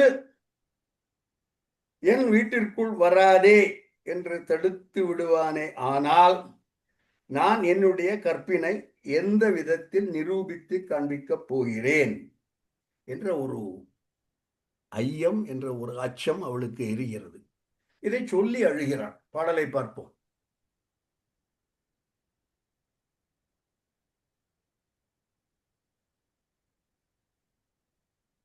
அற்புதன், பாடல் பெருசாகலாம். அற்புதன் அறக்கர்தம் வருக்கம் ஆசுர விற்பனை கொண்டரும் சிறையின் மீட்ட நாள் இற்புகத்தக்கலை என்னில் யானுடை கற்பினை எப்பரிசு இழைத்து காட்டுகேன்.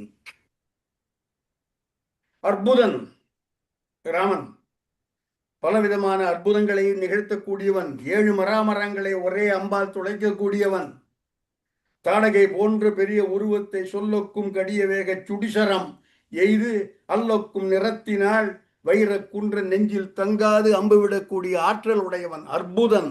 அவன் அருக்கர்தம் வருக்கம் வர்க்கம், அரக்கர் என்பவர் ராவணன் குடும்பத்தை எல்லாரும் எக்ஸப்ட் விபீடனன் கொல்லப்படுகிறார்கள். அற்புதன் அறக்கர்தம் வருக்கம் ஆசு அற விற்பணி கொண்டு என்னை அருஞ்சிறையின் மீட்ட நாள். அதுதான் அக்னி பிரவேசம் அன்னைக்கு நடக்கிறது. இல்புகத்தக்கலை, என்னுடைய வீட்டிற்குள் வருவதற்கு உனக்கு தகுதி இல்லை. இல் புகத்தக்கலை இன்னில் என்று அவன் சொல்லிவிடுவானே, ஆனால் யானுடை கற்பினை, நான் கற்புடையவள் என்பதை எப்பரிசு இழைத்து காட்டுகேன் என்று சீதை குமுறுகிறாள். என்ன பண்ண முடியும்? ஒரே ஒரு நிமிஷம். I'm searching for some song.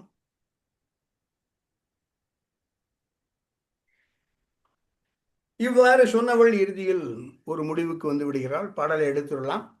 அடுத்த பாடல் போடுவதற்கு நம்மளே பாடலை சொல்கிறேன், எல்லாருக்கும் எளிமையாக புரியக்கூடிய பாடல். இவ்வாறு நினைத்த சீதை கடைசியில் ஒரு முடிவுக்கு வருகிறாள். என்ன முடிவுக்கு வருகிறாள்? ஆதலால் இரத்தலே அறத்தின் ஆறு, ஆதலால் இரத்தலே அறத்தின் ஆரியனா சாதல் காப்பவரும் என் தவத்தின் சாம்பினார். சாதல் காப்பவர், என்னை சாக விடாமல் தடுத்து கொண்டிருக்கக்கூடிய இந்த அரக்கியரும் என்னுடைய தவத்தால், அவர்கள் அனுமனுடைய ஒரு வித்தையால் தூங்கிக் கொண்டு இருக்கிறார்கள். தவத்தின் சாம்பினார் ஈதுகளால் இடமும் வேறு இல்லை என்று ஒரு மாதவி பொதும்பற்குள்ளே போகிறாள். அங்கே இருந்து தன்னுடைய கழுத்தில் சுருக்கு போட்டுக்கொண்டு நிற்கிறார். அப்பொழுது அனுமன் தோன்றி ராமநாமம் சொல்லி அவளை காப்பாற்றுகிறான். கதை நம்ம எல்லோருக்கும் தெரியும். அனுமன் காப்பாற்றி விடுகிறான். அதன் பிறகு ராமன் சீதையை இழந்த சீதை கடத்தப்பட்ட பிறகு என்ன நிகழ்ந்தவற்றை எல்லாம் சொல்கிறான். இறுதியாக கனையாழி கொடுக்கிறான். கனையாழி கொடுத்து சீதைக்கு உயிர் கொடுக்கிறான். அவள் அந்த வார்த்தையை சொல்றான். அந்த பாட்டு, நீ எனக்கு உயிர் கொடுத்தவன், என்னுடைய அப்பன் நீ, என்னுடைய அம்மை நீ என்றெல்லாம் அனுமனை குறித்து புகழ்ந்து பாடுகிறாள். அப்பொழுது அனுமனுக்கு நன்றி தெரிவித்து அவள் ஒரு பாடல் சொல்கிறாள். மிகவும் புகழ்பெற்ற பாடல், அதையும் பார்த்து விடலாம். அனுமனுக்கு சிரஞ்சீவி பட்டம் கொடுக்கப்படுகிறது இந்த பாடலில். பாடலை பார்க்கலாம். சுந்தரராஜன், சாரி கொஞ்சம் பின்னால போனோம். கரெக்ட். மாதவி அந்த கொடிக்குள்ளே போகிறாள். எய்தினள் பின்னும் எண்ணாத எண்ணி ஈங்கு உய்திரம் இல்லை என்று ஒருப்பட்டு ஆங்கு ஒரு கொய் தளிர் கொம்பிடை கொடியிட்டே தலை பெய்திடும் இயல்வையில் தவத்தின் பெற்றியால் அனுமன் தோன்றுகிறான். நான் சொன்னேன், பாடலை சொல்லிடுறேன். எய்தினள், அந்த மாதவி பொதும்பர் சோலை, அதற்குள் ஏறுகிறாள். எய்தினள் பின்னும், ஒரு வார்த்தை போடுறான் பாருங்க, கிரகிச்சுக்கணும் அந்த வார்த்தையை. இவ்வளவு சொல்லியிருக்க ஐயா, நான் என் மச்சினனை ஏசி அனுப்பிச்சிட்டேன், நஞ்சனையான் அகம்பூந்த நங்கை, இதெல்லாம் சொல்லியாச்சு. அற்புதன் அறக்கர்தம் அறுக்கம் வாசர விற்பணி கொண்டு என்ன அரும் சிறையின் மீட்ட நாள் இற்புகத்தக்கலை என்னின் யானுடைய கற்பினை எப்பரிசு இழைத்து காட்டுகேன், ஆதலால் இறத்தலே அறத்தின் ஆறு என்றெல்லாம் சொல்லி அந்த மாதவி பொதும்பற்குள் போகிறாள், அந்த சோலைக்குள் போகிறாள். எய்தினள் பின்னும் எண்ணாதன எண்ணி, இதுவரை நான் சொன்னவற்றை தவிர இதற்கு மேலும் பலவற்றை நம்மால் எண்ண முடியாத, நம்மால் கற்பனை கூட செய்து முடியாத பலவற்றை எண்ணி நான் இறப்பதுதான் சரி என்ற அந்த தீர்மானத்திற்கு வந்து, எய்தினள் பின்னும் எண்ணாதன எண்ணி இங்கு உயிர் இல்லை, நான் உயிர் வாழ்வதில் எந்த விதமான பிரயோஜனமும் இல்லை என்று ஒருப்பட்டு, அந்த ஒரு ஸ்ட்ராங் டெசிஷன், ஒருப்பட்டு, சற்று கூட வேவரிங் இல்லாம ஒருப்பட்டு, ஆங்கு ஓர் கொய் தளிர் கொம்பிடை கொடியிட்டு தலை பெய்திடும் இயல்வையில், தலையில அந்த சுருக்கை மாட்டிக்கொள்கிறாள். அப்பொழுது அனுமன் தோன்றுகிறான். அனுமன் அவள் உயிரை காப்பாற்றுகிறான், எக்ஸெட்ரா எக்ஸெட்ரா. அனுமனுக்கு நன்றி தெரிவிக்கும் வகையில் சீதை ஒரு பாடல் சொல்கிறாள். அவனை புகழ்ந்து, அவனை வாழ்த்தி, அவனை புகழ்ந்தில்லை, அவனை வாழ்த்தி ஒரு பாடல் சொல்கிறாள். அற்புதமான பாடல், கம்பனுடைய பாடல்.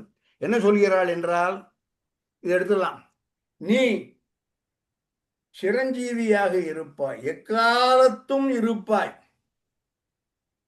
ஒரு பகல் என்பது பிரம்மனுக்கெல்லாம் ஒரு நாள், பகல் என்பது நாள், ஒரு நாள் என்பது ஒரு ஊழிக்காலம். ஒரு நாள் ஊழிக்காலம் என்றால் அப்பேற்பட்ட ஒரு நாள் இல்ல, ஆண்டுகள் பலவும் நீ வாழ்வாயாக என்று சொல்லி அனுமனை வாழ்த்துகிறாள் சீதை. சீதை வாழ்த்தினா நடந்துடுமா? கொஞ்ச நாளைக்கு முன்னால்தான் கேட்டான், எப்பரிசு இழைத்து காட்டுகேன், யானுடைய கற்பினை எப்பரிசு இழைத்து காட்டுகேன். இழைத்து, நல்ல அந்த வார்த்தையை பார்க்கணையா, காட்டுகேங்கிறது முக்கியம். மற்றவங்களுக்கு எப்படி காட்டுவேன் எனக்கு தெரியும், என் வீட்டுக்காரனுக்கு தெரியும், உங்களுக்கும் ஊர்ல இருக்க எல்லாருக்கும் எப்படி காட்டுவேன். காட்டுவது என்பது தனக்கு மட்டுமன்று, தன்னை பொறுத்த அளவில் தான் தூயவள் என்பதை நன்றாக அறிவாள். தன் கணவனை பொறுத்த மட்டும் அவனும் தூயவள் என்று தன்னை நம்புகிறாள் என்பதையும் இவள் அறிவாள். காட்டுவது யாருக்கு? ராமனுக்கா? எப்பரிசு இழைத்து காட்டுகேன் உலகம் கொள்ளுமோ, நஞ்சனையான் அகம்பூந்த நங்கையான் உஞ்சனும் இருத்தலும் உலகம் கொள்ளுமோ. இந்த வார்த்தைகள்லாம் கனெக்ட் பண்ணி பார்க்கணும். அப்பதான் சீதை ஏன் தற்கொலை அளவுக்கு போனாள் என்பது புலப்படும். எனவே சொல்கிறாள், பாடலை பார்க்கலாம். பாழிய பனைத்தோள் வீர, பாழிய, சாரி சார், பாடல் மாறி போச்சு. பாழிய பனைத்தோள் வீர, இந்த பாட்டம். பாழிய பனைத்தோள் வீர துணையிலேன் பரிவு தீர்த்த வாழிய வள்ளலே. சீதை சொன்னா நடக்குமா? நடக்கும். ஏனென்றால் சீதை இங்கே தன்னுடைய கற்பை பணயமாக வைக்கிறாள். யான் மறு இலா மனத்தேன் என்னின், நான் குற்றமில்லாத நெஞ்சமுடையவள், நான் மாசற்றவள் என்பது உண்மையானால் நீ சிரஞ்சீவியாக பல்லாண்டு வாழ்வாயாக என்று தன்னுடைய கற்பை பணயமாக வைத்து அனுமனை வாழ்த்துகிறாள். வாழிய பனைத்தோள் வீர துணையிலேன் பரிவு தீர்த்த துணையிலேன் பரிவு தீர்த்த வாழிய வள்ளலே யான் யான் எப்பரிசி இழைத்து காட்டு ஏன்னு கற்ப. இப்போ நான் கற்புடையவள் என்றால் யான் மறுயிலா மனத்தேன் என்னின் ஊழிவோர் பகலாய் ஓதும். ஓர் பகலாய் ஊழிக்காலத்தை ஓதுகின்ற அவர்களுடைய ஆண்டு எல்லாம் உலகம் ஏழும் ஏழும் உற்ற ஞான்றும் சிரஞ்சீவியாக இருப்பாய். சொல்லல சீதை. அப்படி சொல்லியிருந்தா அவள் சீதை இல்லை. இன்று எப்படி கடலை கடந்து வந்திருக்கிறாயோ, இன்று எப்படி கடல்தாவும் படலத்தில் ஏற்பட்ட எல்லா இடையூறுகளையும் தாண்டி வெற்றி பெற்ற வீரனாக கடலை தாவி வந்திருக்கிறாயோ, இன்று என இருத்தி இதே உடல் வலியோடும் இதே புத்திசாலித்துறையோடும் இன்று போல இன்றைக்கும் இருப்பாய். இன்றைக்கு உன்னுடைய அனுமனுடைய முழு பரிமாணம் வெளிப்படும் இடம் கடல்தாவுதல். இன்றைக்கு நீ என்ன ஒரு கீர்த்தி, என்ன ஒரு புகழ், என்ன ஒரு வலிமை, என்ன ஒரு ஆண்மை, என்ன ஒரு திறமை, என்ன ஒரு பலமோடு இருக்கிறாயோ, அதுபோல உலகம் ஏழும் ஏழும் வீழ்ந்தாலும் கூட இருப்பாய் இன்று போல என்று வாழ்த்துகிறாள். எடுத்துடலாம். அப்புறம் சீதை கேட்கிறா அனுமன்ட்ட, யாரு நீ, என்ன என்ன ராமன் எப்படி இருக்கா எல்லாம் சொல்றான். ராமன் வந்து மீட்பான் என்ற வாக்கெல்லாம் கொடுக்கிறான். சீதை கேட்கிறாள், நீ யார் என்று. அனுமன் சொல்றான், தான் யார் அப்படின்னு. அனுமன் நமக்கெல்லாம் தெரியும் எப்பேற்பட்டவன் என்று. அவன் தன்னை யார் என்று சொல்லிக் கொள்கிறான். அனுமனுடைய புகழ், அனுமனுடைய வலிமை, அவனுடைய ஆற்றல், அவனுடைய திண்மை, அவனுடைய புத்திசாலித்தனம், இதெல்லாம் எவ்வளவு உயர்வோ அந்த அளவுக்கு அவனுடைய பணிவும் மிகச்சிறந்தது.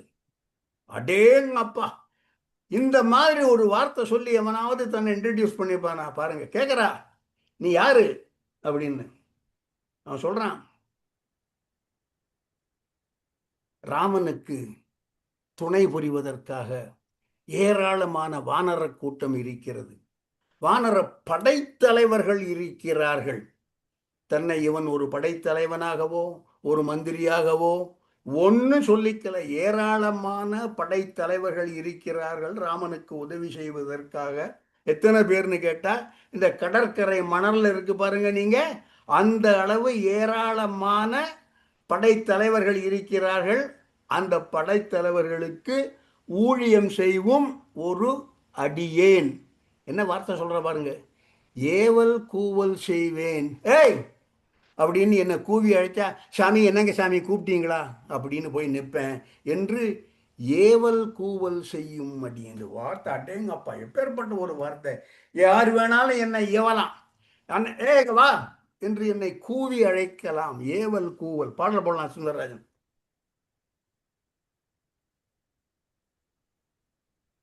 அண்ணல் பெரியோன், அண்ணல் பெரியோன், இதை அனுமன் என்றே கொள்ளலாம். அல்லது அண்ணல் பெரியோன் அடி வணங்கி, அண்ணல் பெரியோன் ராமன், ராமனுடைய அடி வணங்கி, அண்ணல் பெரியோன் அடி வணங்கி அரிய உரைப்பான் அருந்ததியே. சீதையை பார்த்த வெளி, வண்ணக் கடலின் இடை கிடந்த மணலின் பலரால், கடற்கரை மணல் போல ஏகப்பட்ட பேர் இருக்காங்க, வானரத்தின் எண்ணற்கு அரிய படைத்தலைவர், அவர்கள் எல்லோரும் ராமருக்கு அடியார். நான் ராமனுக்கு அடியார் இல்லப்பா, அவர்கள் எல்லோரும்.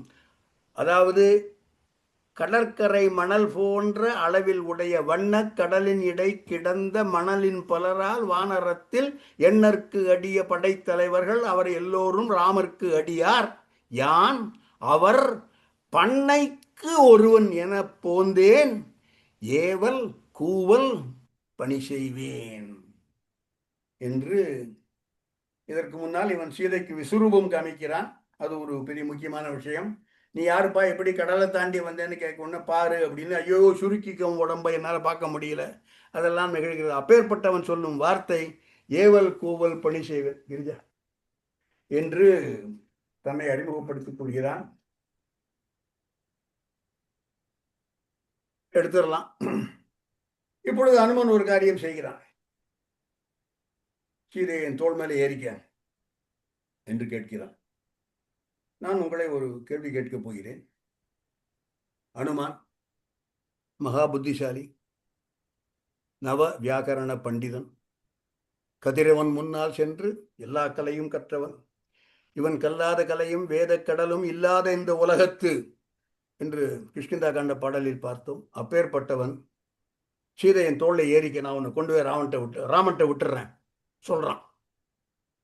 ஒரு கேள்வி, சீதை ஏறமாட்டாள் என்பது அனுமனுக்கு தெரியுமா தெரியாதா?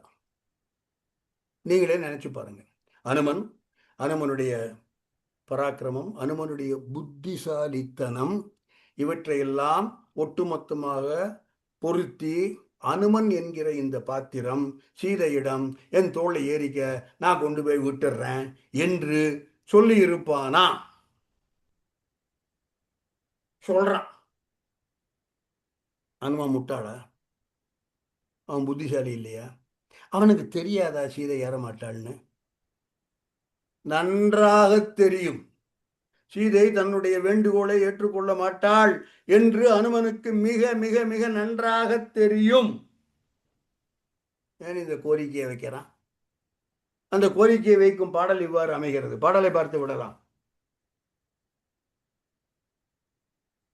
எல்லாம் சொல்றான். இனிமே உனக்கு சொல்றதுக்கு ஒண்ணுமே இல்லம்மா, ஏறு என் தோள் மேல, வேறு இனி விளம்ப உளது அன்று விதியால் இப்பேறு பெற உன்னை தூக்கி கொண்டு போகும் பேறு பெற, இப்பேறு பெற எண்கண் அருள் தந்து அருளுக, பின் போய் ஆறு துயர் சொல் இளவஞ்சி அடியேன் தோள் ஏறு கடிது என்று தொழுது இன் அடி பணிந்தான். சீதையினுடைய அடியில் பணிந்து என்னுடைய தோள் மேல் ஏறிக்கொள்வாயாக, உன்னை தூக்கி கொண்டு போகும் அந்த பேரு எனக்கு தருவாய் என்று கேட்கிற. சீதை சொல்றான், நீ குரங்கா இருந்தாலும் பிரம்மச்சாரியா இருந்து நீ ஒரு ஆம்பளையான ஏறமாட்டேன் எல்லாம் சொல்றான். ஏகப்பட்டது. அது மட்டும் இல்லை, அவ சொல்றான், டே நான் உங்கூட வந்தேன்னா என்ன ஆகும் தெரியுமா? நீ என்னமோ நான் என்னை கட்டுப்படுத்தி கொண்டு இங்கே இருக்கிறேன் என்று நினைத்து கொண்டிருக்கிறாய். போடா போ, ராவணன். இந்த உலகம் முழுவதையும் என்னுடைய ஒரு சொல்லால் அழித்து விடுவேன் நான். அப்பேற்பட்ட நான் என்னை கட்டுப்பாட்டு கொண்டு ஏன் இருக்கிறேன் என்றால், நீ என்ன தூக்கிட்டு போறது? நானே என்னை விடுவித்துக் கொள்ள முடியும். ஆனால் என்னுடைய நாயகனுடைய வில்லுக்கு அது மாசு என்று அந்த எண்ணத்தை நான் தூக்கி வீசினேன். அடுத்த பாடல் போடலாம். அல்லல் மாக்கள் இலங்கையது ஆமோ. சுந்தரராஜன் அடுத்த பாடல் போடலாம். அல்லல் மாக்கள் இலங்கையது ஆகுமோ, எல்லை நீத்த உலகங்கள் யாவும் என் சொல்லினால் சுடுவேன். சொல்லினால் சுட்டவர்கள் பலர் இருக்கிறார்கள். கண்ணகி செய்திருக்கிறாள். மதுரையை எரிஞ்சு போச்சு. சொல்லினால் சுடுவேன், அது தூயவன் வில்லில் ஆற்றற்கு மாசென்று வீசினேன். ஏண்டா நீ என்னடா தூக்கிட்டு போறது? I can release my self. பண்ணாம இருக்கிறதுக்கு காரணம் ராவனுடைய இது என்று சொல்லி அடுத்ததாக ஒரு பாடல் சொல்கிறாள். அதையும் பார்த்து விடலாம். போடலாம் சுந்தரராஜன். இன்னும் ஈண்டு ஒரு திங்கள் இருப்பல் யான், நின்னை நோக்கி பகர்ந்தது நீதியோய், பின்னை ஆவி பிடிக்கிலேன் அந்த மன்னன் ஆணை இதனை மனக்கொள் நீ என்று சீதை அனுமனுக்கு சொல்கிறார். என்ன சொல்றா? இன்னும் ஒரு மாசம், ஒரு திங்கள், இன்னும் ஒரு மாசம் கண்டிப்பாக நான் இங்கே இருப்பேன். அதுவரை என்னுடைய உயிரை பிடித்து கொண்டு இருப்பேன். நான் செத்து போக மாட்டேன், தற்கொலை பண்ணிக்க மாட்டேன். பின்னை ஆவி பிடிக்கலேன், அது 30 நாளைக்கு அப்புறம் நான் தற்கொலை பண்ணிட்டுருவேன். பின்னை ஆவி பிடிக்கலேன், அதுவரை பிடிக்க மாட்டேன், தற்கொலை பண்ணிக்க மாட்டேன். இன்னும் ஈண்டு ஒரு திங்கள் இருப்பல் யான். டே உங்ககிட்ட சொல்றேன், நின்னை நோக்கி பகர்ந்தது நீ யார் தெரியுமா? நீ நீதிமான் நீதியோய். நான் கொடுத்த இந்த ஒரு மாத கால இடைவெளிக்கு பின்னர் ஆவி பிடிக்கிலேன். இது அந்த மன்னன் ஆணை, ராமன் மீது ஆணை. ஒரு மாசம் உயிரோடு இருப்பேன், ராமன் மீது ஆணை. இப்படி புரிஞ்சுக்கணும். அதுக்கப்புறம் செத்து போவேங்கிறது இல்லை.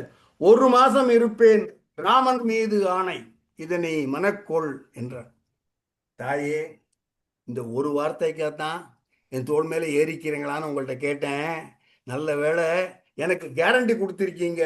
ஒரு மாதம் உயிரோடு நான் இந்த பக்கம் போயிட்டு உங்களுக்கு இவ்வளவும் பண்ணிட்டு நான் இன்னைக்கு சுந்தரகாண்டம் ஒரே நாளில் நிகழும் நிகழ்வு. 24 hours ப்ளஸ். நான் அந்த பக்கம் போய் ராவணன் வந்து உங்களை மிரட்டி, ஐயோ என்னுடைய பரிசை எப்பறித்து இழைத்து காட்டுகிறேன் ஆச்சா பூச்சான்னு மீண்டும் நீங்கள் தற்கொலை முயற்சிக்கு இறங்கிவிட்டால் நான் என்ன செய்வது அப்படின்னு. நல்ல வேளை நீங்க வந்து எனக்கு 1 மாசம் கேரண்டி கொடுத்துருக்கீங்க. 1 மாசம் ஆவி துறக்க மாட்டேன், பின்னை ஆவி பிடிக்கிறேன், அது வரைக்கும் கண்டிப்பாக உயிரோடு இருப்பேன், இது ராமன் மீது ஆணை என்ற இந்த உங்களுடைய வாக்குறுதியை பெற்றுக்கொள்வதற்காக என்று அனுமன் தனக்குத்தானே சொல்லி கொண்டது. அம்மா அதுக்காகத்தான் கேட்டேன், என் தோள் மேலே ஏறுவீங்களான்னு, வேற வந்து நீங்க ஏற மாட்டீங்கன்னு எனக்கும் நல்லா தெரியும் என்று அனுமனுடைய புத்திசாலித்தனத்தை நாம் இவ்வாறு புரிந்து கொள்ள வேண்டும் என்று மேடையில் முழக்கியவர் சோசோமி சுந்தரமையா அவர்கள். அவரை நினைவு கூர்ந்து இந்த உரையை நான் உங்களுடன் பகிர்ந்து கொள்கிறேன். இந்த கேரண்டி வந்தப்புறம் அவள் சூடாமணி தருகிறாள், அதை பெற்றுக்கொள்கிறாள். அதன் பிறகு ராமனுக்கு சில செய்திகள் சொல்லி அனுப்புகிறாள். நான் ஒரு கூட்டத்தில் பேசிட்டு இருக்கும்போது கேட்டேனா, இப்போவும் 51 பேர் இருக்கீங்க, most of them are men I think. நம்மில் எத்தனை பேர் மனசார இம்ப்ளைடா இல்லை, it may be very clear, இம்ப்ளைடா இல்லை, போல்டா ஸ்பெசிஃபிக்கா நாம் நம்முடைய மனைவிமாரிடம் உன்னை தவிர வேறு யாரையும் நான் தீண்ட மாட்டேன் என்று சத்தியம் செய்து கொடுத்திருக்கிறோம். அப்படித்தான் இருக்கும். ஆனால் இதை வெளிப்படையாக வார்த்தையாக சொன்னவன் காப்பிய நாயகன் இராமன். சீதைக்கு வாக்கு தந்திருக்கிறான். என்றைக்கு இந்த வாக்கை கொடுத்தான்? கல்யாணத்தன்னைக்கு. கல்யாணத்தன்னைக்கு எங்க கொடுத்திருக்க முடியும்? கல்யாணம், ரிசப்ஷன், அது இது, சாப்பாடு, அந்த ஹோமம் இந்த ஹோமம் எல்லாம் இருந்திருக்கும். சீதையும் ராமனும் தனியாக பேசிக் கொண்டிருப்பதற்கு ஒரே வாய்ப்பு அவர்களுடைய முதலிரவில் தான். எனவே ராமன் சீதை முதலிரவு என்று ஒரு கட்டுரை இருக்கிறது, பட்சிராஜ ஐயங்கார் எழுதியிருக்கிறார். புலிநக கொன்றை என்ற ஒரு ஃபேமஸ் புக் இருக்கு, த டைகர் கிளாட் ட்ரீஸ் என்று. அதை எழுதியவர் P.A. கிருஷ்ணன். P.A. கிருஷ்ணனோட அப்பா பட்சிராஜன். கம்பராமாயண ஆழ்கடலில் சில முத்துக்கள்னு ராமன் சீதை முதலிரவு என்று ஒன்று எழுதி அதில் இவன் கேட்டிருக்கா, ஏனென்றால் வந்து என்னை கரம் பற்றியவைகள் பாடலை போடலாம். அந்த நாளில் எனக்கு வாக்கு தந்திருக்கிறான் இராமன். என்றைக்கு? வந்து என்னை கரம் பற்றிய வைகள். வைகள் என்றால் நாள் பாட்டை போடலாம் சுந்தரராஜன். வந்து என்னை கரம் பற்றிய வைகள்வாய் இந்த இப்பிறவிக்கு இருமாதரை கையாலும் காலாலும் சிந்தையாலும் தொடேன். என்ன ஒரு வார்த்தை பாருங்கய்யா. இந்த இப்பிறவிக்கு இருமாதரை சிந்தையாலும் தொடேன் என்ற செவ்வரம் தந்த வார்த்தை திருச்செவி சாற்றுவாய் என்று ராமனுக்கு சொல்லி, அனுமன் மூலமாக ராமனுக்கு சொல்லி அனுப்புகிறாள். ராமனுக்கு மட்டும் செய்தி சொல்லல. இதுல முக்கியமான ஒரு பாயிண்ட், இலக்குவனுக்கும் செய்தி சொல்லி அனுப்புகிறாள். ஒரு நல்ல, அதாவது கம்பன் கவி சக்கரவர்த்தி எப்படியெல்லாம் லிங்க் பண்றான், எப்படியெல்லாம் கனெக்ட் பண்றான், என்ன ஒரு பிரமாதமான கவி. இதை எடுத்துடலாம் ப்ளீஸ் என்று பார்க்கும் பொழுது சொல்லுகிறார், ராமன் என்னை வந்து காப்பாற்ற வேண்டும். நிறைய விஷயம் சொல்றான். இன்னும் 1 மாசம் தான் உயிரோடு இருப்பேன், அதுக்கு என்ன கங்கை ஆற்றில எனக்கு சேர்த்து தர்ப்பணம் பண்ண சொல்லு அவரை.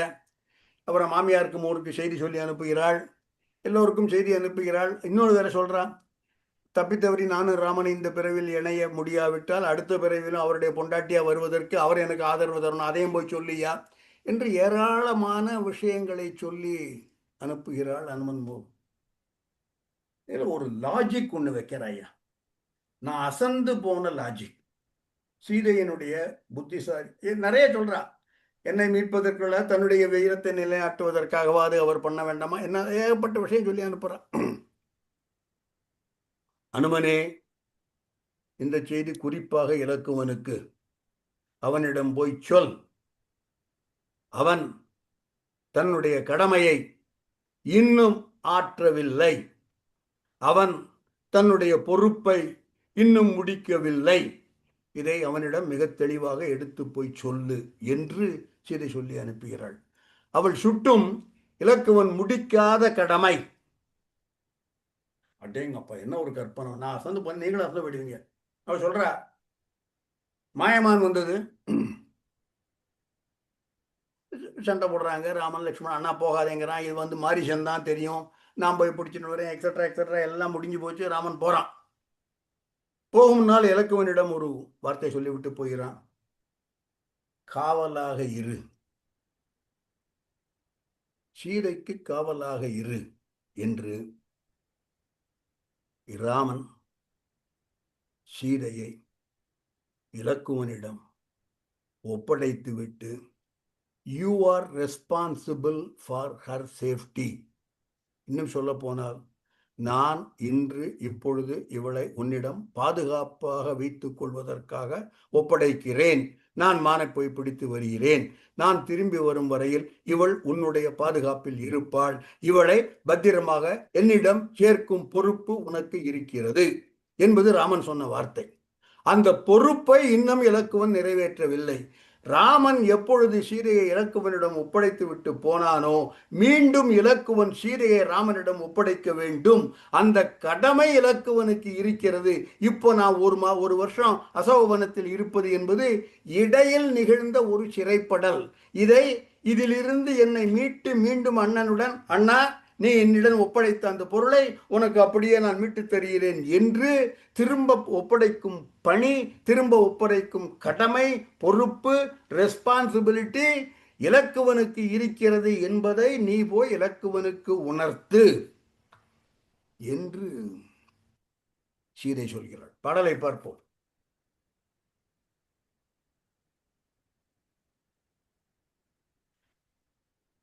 பெருசாகலாம் சுந்தரராஜன். ஏத்தும் வென்றி இளையவர்க்கு ஈது ஒரு வார்த்தை கூறுதி, மன்னருளால் என்னை காத்து இருந்த தனக்கே கடன், இடை கோத்த வெஞ்சிறை வீடு என்று கூறுவாய். வீடு என்பது விடுவிக்கப்படுவது. மண் அருளால், அருள் என்பதை கட்டளை என்று எடுத்துக் கொள்ளலாம். ராமன் சொன்னது மண் என்பது மன்னவன். மன்னவனுடைய கட்டளை, என்னை காத்து இருந்த தனக்கே, எனக்கு காவலாக, எனக்கு பொறுப்பாக, என்னுடைய கஸ்டோடியன் நீ. அந்த என்னுடைய கஸ்டோடியனாக இருந்த நீ அந்த உந்த கடமையை வெஞ்சிறை வீடு, இதிலிருந்து விடுவிக்க வேண்டும். இடை கோத்தது, இடையில் நிகழ்ந்த இந்த 10 மாதம் என்பது ஒரு ஸ்மால் இன்டரப்ஷன். இன் நோவே உன்னுடைய பொறுப்பு, உன்னுடைய கஸ்டோடியன் என்ற அந்த நிலைமை இன்னும் மாறவில்லை. எனவே உனக்கு என்னை இந்த சிறையிலிருந்து மீட்டெடுத்து மீண்டும் ராமனிடம் ஒப்படைக்கும் கடன், காத்து இருந்த தனக்கே கடன் என்று இலக்குவனுக்கு அவன் தன்னுடைய கடமையிலிருந்து பிழறி இருக்கிறான் என்பதையும் போய் சொல்லு என்று ஒரு லாஜிக் போட்டு சீதை அனுமனை அனுப்புகிறாள். பாடல் எடுத்துடலாம்.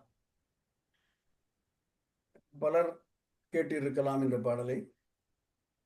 நான் கேட்டபோது முதல்ல கேட்டபோது இல்லை, படித்த போது தான் வெலத்து போயிட்டேன் நிஜமா. சீதை தற்கொலை செல்ல போகிறாள். அனுமன் காப்பாற்றுகிறான்.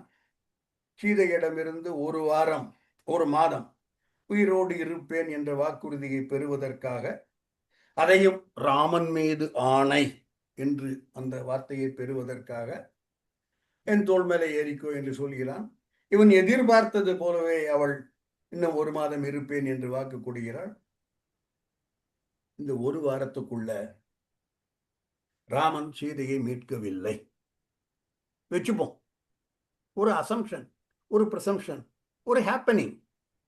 இந்த குறித்த காலக்கெடுவுக்குள் ராமன் சீதையை மீட்கவில்லை என்றால், அனுமன் சொல்றான், அங்க கிருஷ்ணேந்திர ஒருத்தர் இருக்கான் பாரு, அவன் தான் ராவணன். இங்க இருக்கான் பாரு இலங்கையில, இவன் தான் எனக்கு ராமன். அனுமன் சொல்ற வார்த்தையா இது? சொல்கிறான். ஏன்?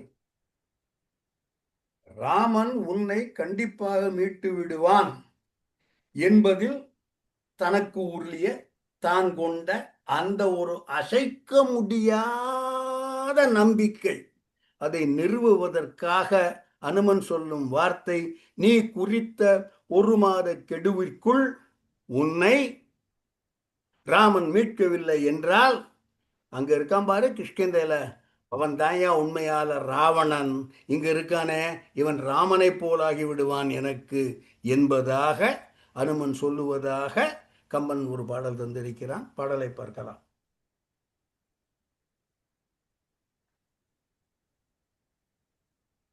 குறாவரும் குழலினி நாளினே விராவரும் நெடுஞ்சிறை மீட்கிலான் எனின் பராவரும் பழியோடு பாவம் பற்றுதற்கு ராவணன் அவன் இவன் இராமன் என்றனன். அடுத்த பாடல். பாடல் வேகமாக போக வேண்டியிருக்கு. அனுமன் அசோகவனத்தை அழிக்கிறான், கிங்கிரர்களை அழைக்கிறார்கள், எல்லா பஞ்சசேனாதிபதி வதைப்படலம் எல்லாம் நிகழ்கிறது. இந்திரஜித்து வருகிறான், பிரம்மாஸ்திரம் ஏவுகிறான், அனுமனை கட்டுகிறான், ராவணனுக்கு முன்னால் இழுத்து கொண்டு போகிறான். எத்தனை பாடல் சொல்ல முடியுமா? ராவணனுக்கு முன்னால் நின்று நீ யார் என்று ராவணன் கேட்க அனுமன் தன்னை அறிமுகப்படுத்திக் கொள்ளும் பாடல், ராமனை பற்றி அவன் சொல்லும் பாடல். ஒவ்வொன்றும் லட்டு லட்டு லட்டு. எத்தனை லட்டு சாப்பிட்டாலும் எனக்கு கவலை இல்லை, என எனக்கு சுகர் இல்லை ஃபார்ச்சுனேட்லி. அப்பேற்பட்ட பாடல்கள். அவற்றையெல்லாம் விட்டு விட்டு மேலே செல்ல வேண்டி இருக்கிறதே என்ற வருத்தம் என்னை கொள்கிறது. அவன் வாலில் தீ வைக்க போகிறாங்க. நம்ம சினிமாலாம் பார்த்துருக்கோம். அன்போட வால் கொஞ்சம் துணியெல்லாம் போட்டு கட்டி வால் நீளுகிறது, இன்னும் கொஞ்சம் துணி போட்டு கட்டுறாங்க. நம்ம நிறைய சினிமா இன்னும் கொஞ்சம் நீளும், இன்னும் கொஞ்சம் நீளும், இன்னும் கொஞ்சம் நீளும். இலங்கையில் இருக்கக்கூடிய எல்லா துணிமணிகளும் அல்லது எல்லா கயிறுகளும், பாசம் என்பது கயிறு, எல்லாத்தையும் வச்சு கட்டியாச்சு. ஒரே ஒரு கயிறு மட்டும்தான் மிச்சம். இந்த கயிறு தவிர இலங்கையில கயிறு என்று ஏதாவது ஒன்று கண்டுபிடிச்சிங்கன்னா அதை எடுத்து அனுமனுடைய வாலில் துணியை போட்டு சுற்றி தீ வைக்கிறதுக்கு தயாராயிட்டாங்க.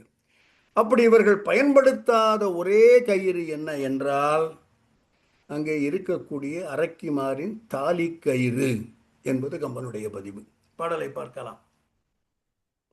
மண்ணில் கண்ட பூமியில் இருக்கக்கூடிய எல்லா மண்ணில் கண்ட, பெருசாங்க சார், மண்ணில் கண்ட வானவரை வலியின் கவர்ந்த, வானவரை வெற்றி கொண்ட போது அங்கிருந்து எடுத்து கொண்டு வந்த, வரம் பெற்ற, வரம் செய்து தவம் செய்து கயிறாக பெற்றவை, எண்ணற்கரிய ஏனையரை இகலின் பறித்த, எண்ணற்கரியார் மற்றவரையெல்லாம் வென்று பகையில் அவர்கள் நாட்டிலிருந்து கொண்டு வந்த எல்லா கயிறுகளும், மண்ணில் கண்ட கயிறு, வானவரை வலியின் கவர்ந்த கயிறுகள், வரம் பெற்ற கயிறுகள், எண்ணற்கரிய பகைவரை போரில் வென்ற அவ்விதம் சம்பாதித்த கயிறுகள்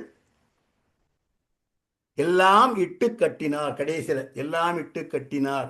எதை மட்டும் விட்டுட்டாங்கன்னா, தமக்கு ஏந்த பெண்ணிற்கு இசையும் மங்களத்தின் பிணித்த கயிறே இடை பிழைத்த கண்ணில் கண்டவன் பாசம் எல்லாம் எடுத்து கட்டினார் என்று அந்தந்த அரக்கிமாருடைய தாலி கயிறு தவிர பாக்கி எல்லாம் கொண்டு வந்து கட்டிட்டாங்க என்பது கம்பனுடைய பதிவு. அடுத்த பாடல். அனுமனுடைய வாளுக்கு தீ வைக்கப்படுகிறது. இந்த செய்தி சீதைக்கு சொல்லப்படுகிறது. பாடல் எடுத்துடலாம். சீதை அனுமனுடைய வாளில் நெருப்பு படக்கூட, அவனுக்கு சூடு தெரியப்படாது என்று வேண்டிக் கொள்கிறாள். யாரை வேண்டிக் கொள்கிறாள்? வேண்டிக்கெல்லாம் இல்லை, கட்டளை இடுகிறாள். டேய் அக்னி பகவானே, நீ அனுமனுடைய வாளை சுடாதே. இதுதான் அவளிட்ட கட்டளை. சீதை கட்டளை இட்டா அக்னி பகவான் நிறைவேற்றி விடுவானா? சும்மா ஒரு ஆர்குமெண்ட்டுக்காக கேட்கிறேன். இந்த பயம் சீதைக்கு இருந்திருக்குமோ என்று எனக்கு தோன்றுகிறது. அக்னி பகவானை கூப்பிட்டு, டேய் நான் சொல்றேன், அனுமனுடைய வால்ல சூடு இருக்கப்படாது, ஜாக்கிரதை என்று சீதை அக்னி பகவானை ஏவ அக்னி பகவான் செய்து விடுவானா? அவளுக்கு ஒரு பயம் இருந்திருக்குமோ என்னமோ தோன்றது. அவ சொல்றா, டேய் நான் கற்புடையவள் என்றால் அவளுடைய வாழை சூடாதே. சுட்டுட்டா என்ன ஆகும்? சீதையை கற்புடையவள் அல்லள். எனவே நான் கற்புடையவள் என்றால் உனக்கே தெரியும். அக்னி தான் சாட்சியா எல்லாருக்கும், எல்லாத்துக்கும் அக்னி சாட்சி. உனக்கே தெரியும் கற்பு. எனவே தூயேன் எண்ணில் எரியே அவனை சுடல், அவனை சுடாதே என்று சீதை அக்னி பகவானுக்கு கட்டளையிடுகிறார். பாடலை பார்க்கலாம்.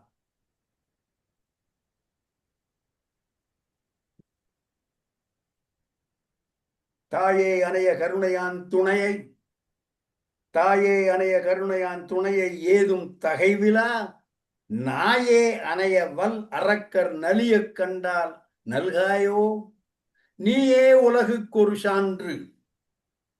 அக்னிதான் சாட்சி.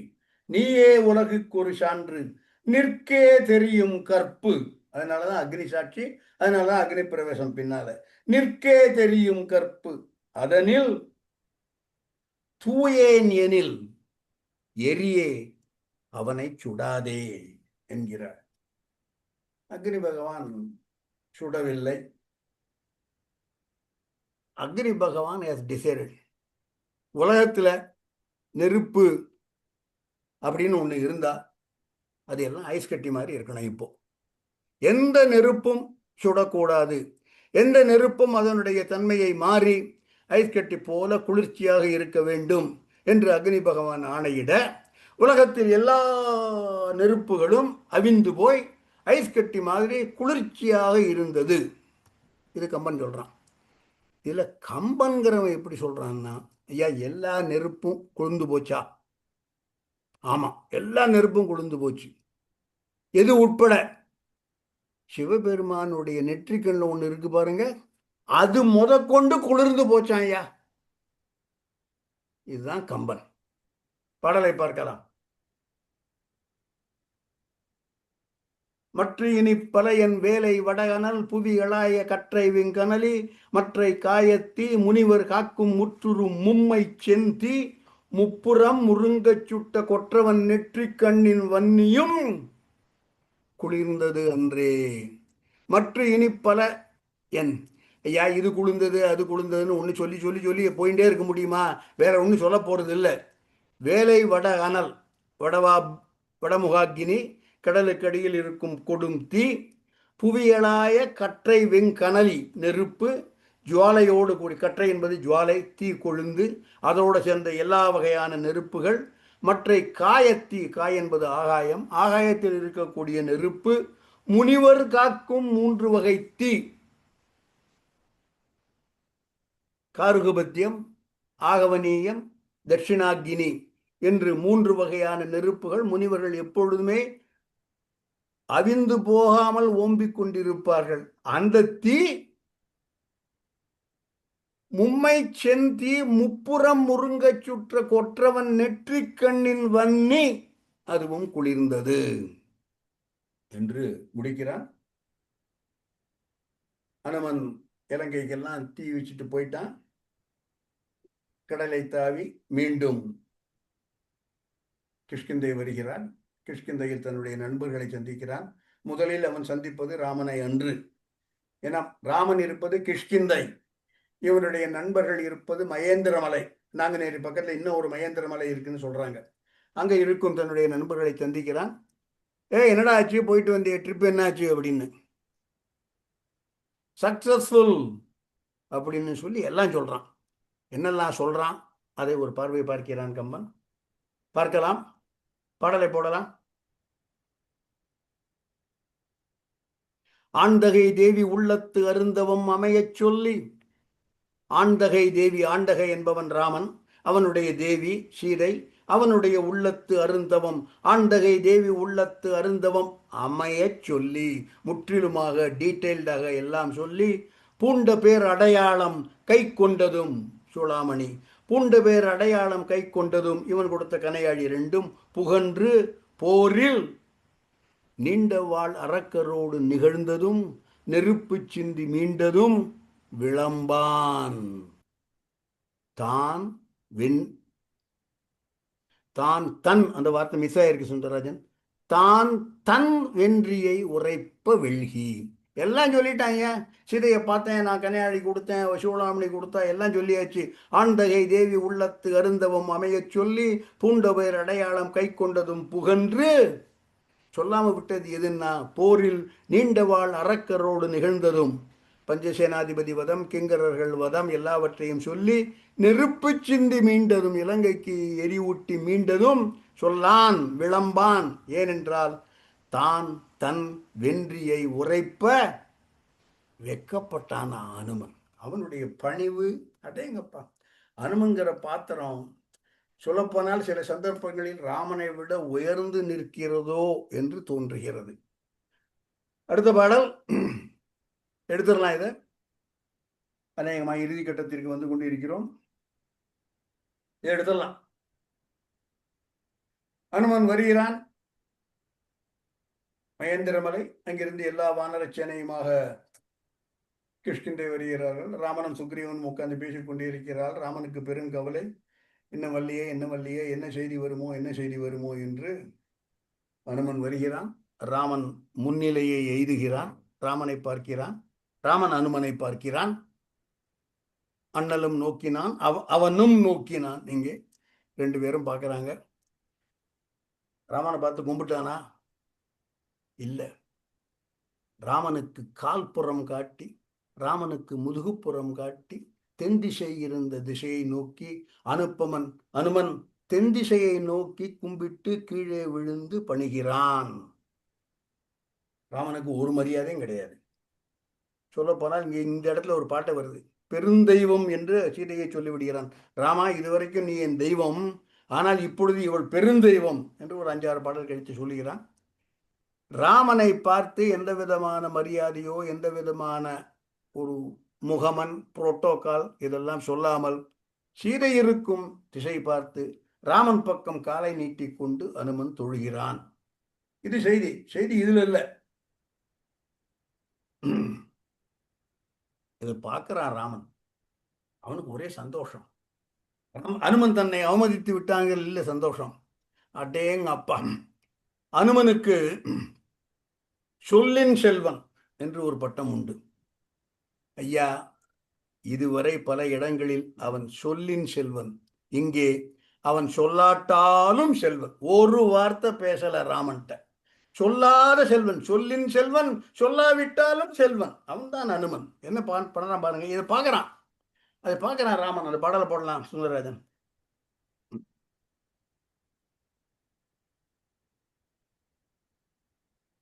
தின்திரல் அவன் செயல் தெரிய நோக்கினான். நோக்குபவன் ராமன். தின்திரல் அவன் செயன். அவன் என்பது அனுமன். அவனுடைய செயலை திண்மை மிகுந்த, திறமை மிகுந்த, ஆற்றல் மிகுந்த என போயிட்டு வந்துட்டான். தின்திரல் அவன் செயல் தெரிய நோக்கினான். அது மட்டும்தான் ராமன் பார்க்கிறான். வண்டுரை ஓதியும் வலியல். சீதை ரொம்ப சௌக்கியமாக இருக்கிறாள். வண்டுரை ஓதியும் ஓதி என்றால் கூந்தல். வண்டு உரைகின்ற, மலர்களை உடைகின்ற கள்ளிருக்கும் மலர் கூந்தல் சானகியை மனச்சிறையில் என்று கம்பன் பின்னால் சொல்லுவான். கள்ளிருக்கும் மலர். எனவே வண்டுரை ஓதியும் வலியல் மற்ற இவன் கண்டதும் உண்டு. அவள் கற்பம் நன்று. என்ன வார்த்தை சொல்றான் பாருங்க ராமன். இவனா போய் அவளை அக்னி பிரசம் செய்ய வச்சிருப்பான். கண்டதும் உண்டு அவள் கற்பும் நன்று என கொண்டனன். யாரு? குறிப்பினால் உணரும் கொள்கையான். பாடி லாங்குவேஜ் போறியா, ஒரு வார்த்தை பேச வேண்டாம். சொல்லின் செல்வன், சொல்லாவிட்டாலும் செல்வன். இதுக்கப்புறம் ஏகப்பட்ட பாடல் இருக்கு. விற்பெருங்கடந்தோள் வீர விங்கு நீர் இலங்கை வெற்பின் இற்பிறப்பு என்பது ஒன்றும் இரும்புறைவும் கற்பெனும் பெயரது ஒன்றும் களிநடம் புரிய கண்டேன் கண்டனன் கற்பினுக்கு அடியை கண்களால். எல்லாம் ஏகப்பட்ட பாட்டு இருக்கு, சொல்றதுக்கு நேரம் இல்லை. இறுதியாக ஒரு பாடல். இது கம்பனின் சின்ன குசும்பு என்று. மற்ற பாடலாம் நிறைய இடத்துல கேட்டிருப்பீங்க நீங்க. என் உன்னருந்து என்னரும் பெருந்தெய்வம் என்ற எல்லா பாடலும் நிறைய கேட்டிருப்பீங்க. பாடல் எடுத்துடலாம். இந்த வகுப்பின் இறுதி பாடல். இது பாடல் எடுத்துடலாம். அனுமன் சொல்லிக்கொண்டே போகிறான். சீதையிட்ட போனேன், கன்னியாடி கொடுத்தேன், அவள் வந்து எனக்கு சூழலாமை கொடுத்த எல்லாம் சொல்லிட்டு கனையாழி வாங்கின உடனே என்ன தெரியுமா பண்ணா அப்படின்னா, கனையாழி பண்ண உடனே ஆனந்த கண்ணீர் விட்டா. அப்படியே அது வருது, அப்படியே அழறா. சந்தோஷம், ராமன் வந்துடுவான் என்ற நம்பிக்கை.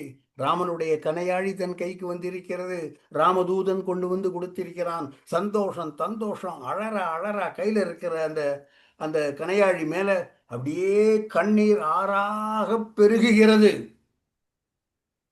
எதுக்காக? டேய், நீ எப்பேற்பட்ட மோதிரம்! ராமனுடைய கனையாழி கேவலம், இந்த லங்கைக்கு நீ வரலாமா? இது அரக்கர் கூட்டம், அசிங்கமான ஊர், இந்த ஊருக்கு நீ வந்தையே என்று அந்த கனையாழியின் மீது படிந்த கரையை அலம்புவதற்காக, அந்த கரையை கழுவுவதற்காக ஜானகி கண்ணீர் பெருக்கினாள் என்கிறான் கம்பன். அவன் தான் கம்பன், கவி சக்கரவர்த்தி. பாடலை பார்க்கலாம். கடைசி பாட்டு. வாங்கிய ஆழிதன்னை, ஆழி என்பது கனையாழி, வாங்கிய ஆழிதன்னை வஞ்சகோரு வந்ததாம் என்று ஆங்குயிர் மழை கண்ணீரால் 1000 கலசம் ஆட்டி ஏங்கினள் இருந்தது அல்லால் இயம்பலல் எய்தமேனி வீங்கினாள் வியந்தது அல்லால் இமைத்திலள் உயிர்ப்பு விண்டாள் என்று வீங்கினாள். இதுவரைக்கும் அப்படியே சோர்ந்து போய் இருந்தவள் கனையாழி தன் கைக்கு வந்த உடனே அப்படியே மெய் சிலிர்த்து விம்மி பருத்து எல்லாம். அந்த கனையாழியின் மீது இவள் விட்ட கண்ணீர் ஆனந்த கண்ணீர் இல்லை, சந்தோஷ கண்ணீர் இல்லை. ஐயோ, இந்த அழுக்கு படைஞ்ச ஊருக்கு நீயும் வந்துட்டேடா, நான் தான் இருந்தேன், நீயும் வந்துட்டேடா என்று வஞ்சகர் ஊர் வந்ததாம் என்று ஆங்கு உயர் மழை கண்ணீரால் 1000 கலசம் ஆட்டினாள். நன்றி, வணக்கம்.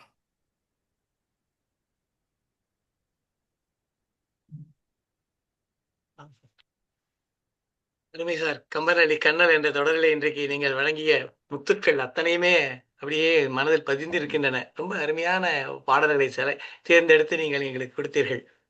சுந்தர காண்டத்திலே ஒவ்வொரு பாடலும் அச்சர லட்சம் பெறும். நீங்கள் கூறிய அத்தனை பாடல்களும், அந்த பாடல்களை பற்றி ஒரு நிமிடங்களில் சுருக்கமாக சொல்லிவிட்டு நமது நண்பர்களை பேச அழைக்கின்றேன்.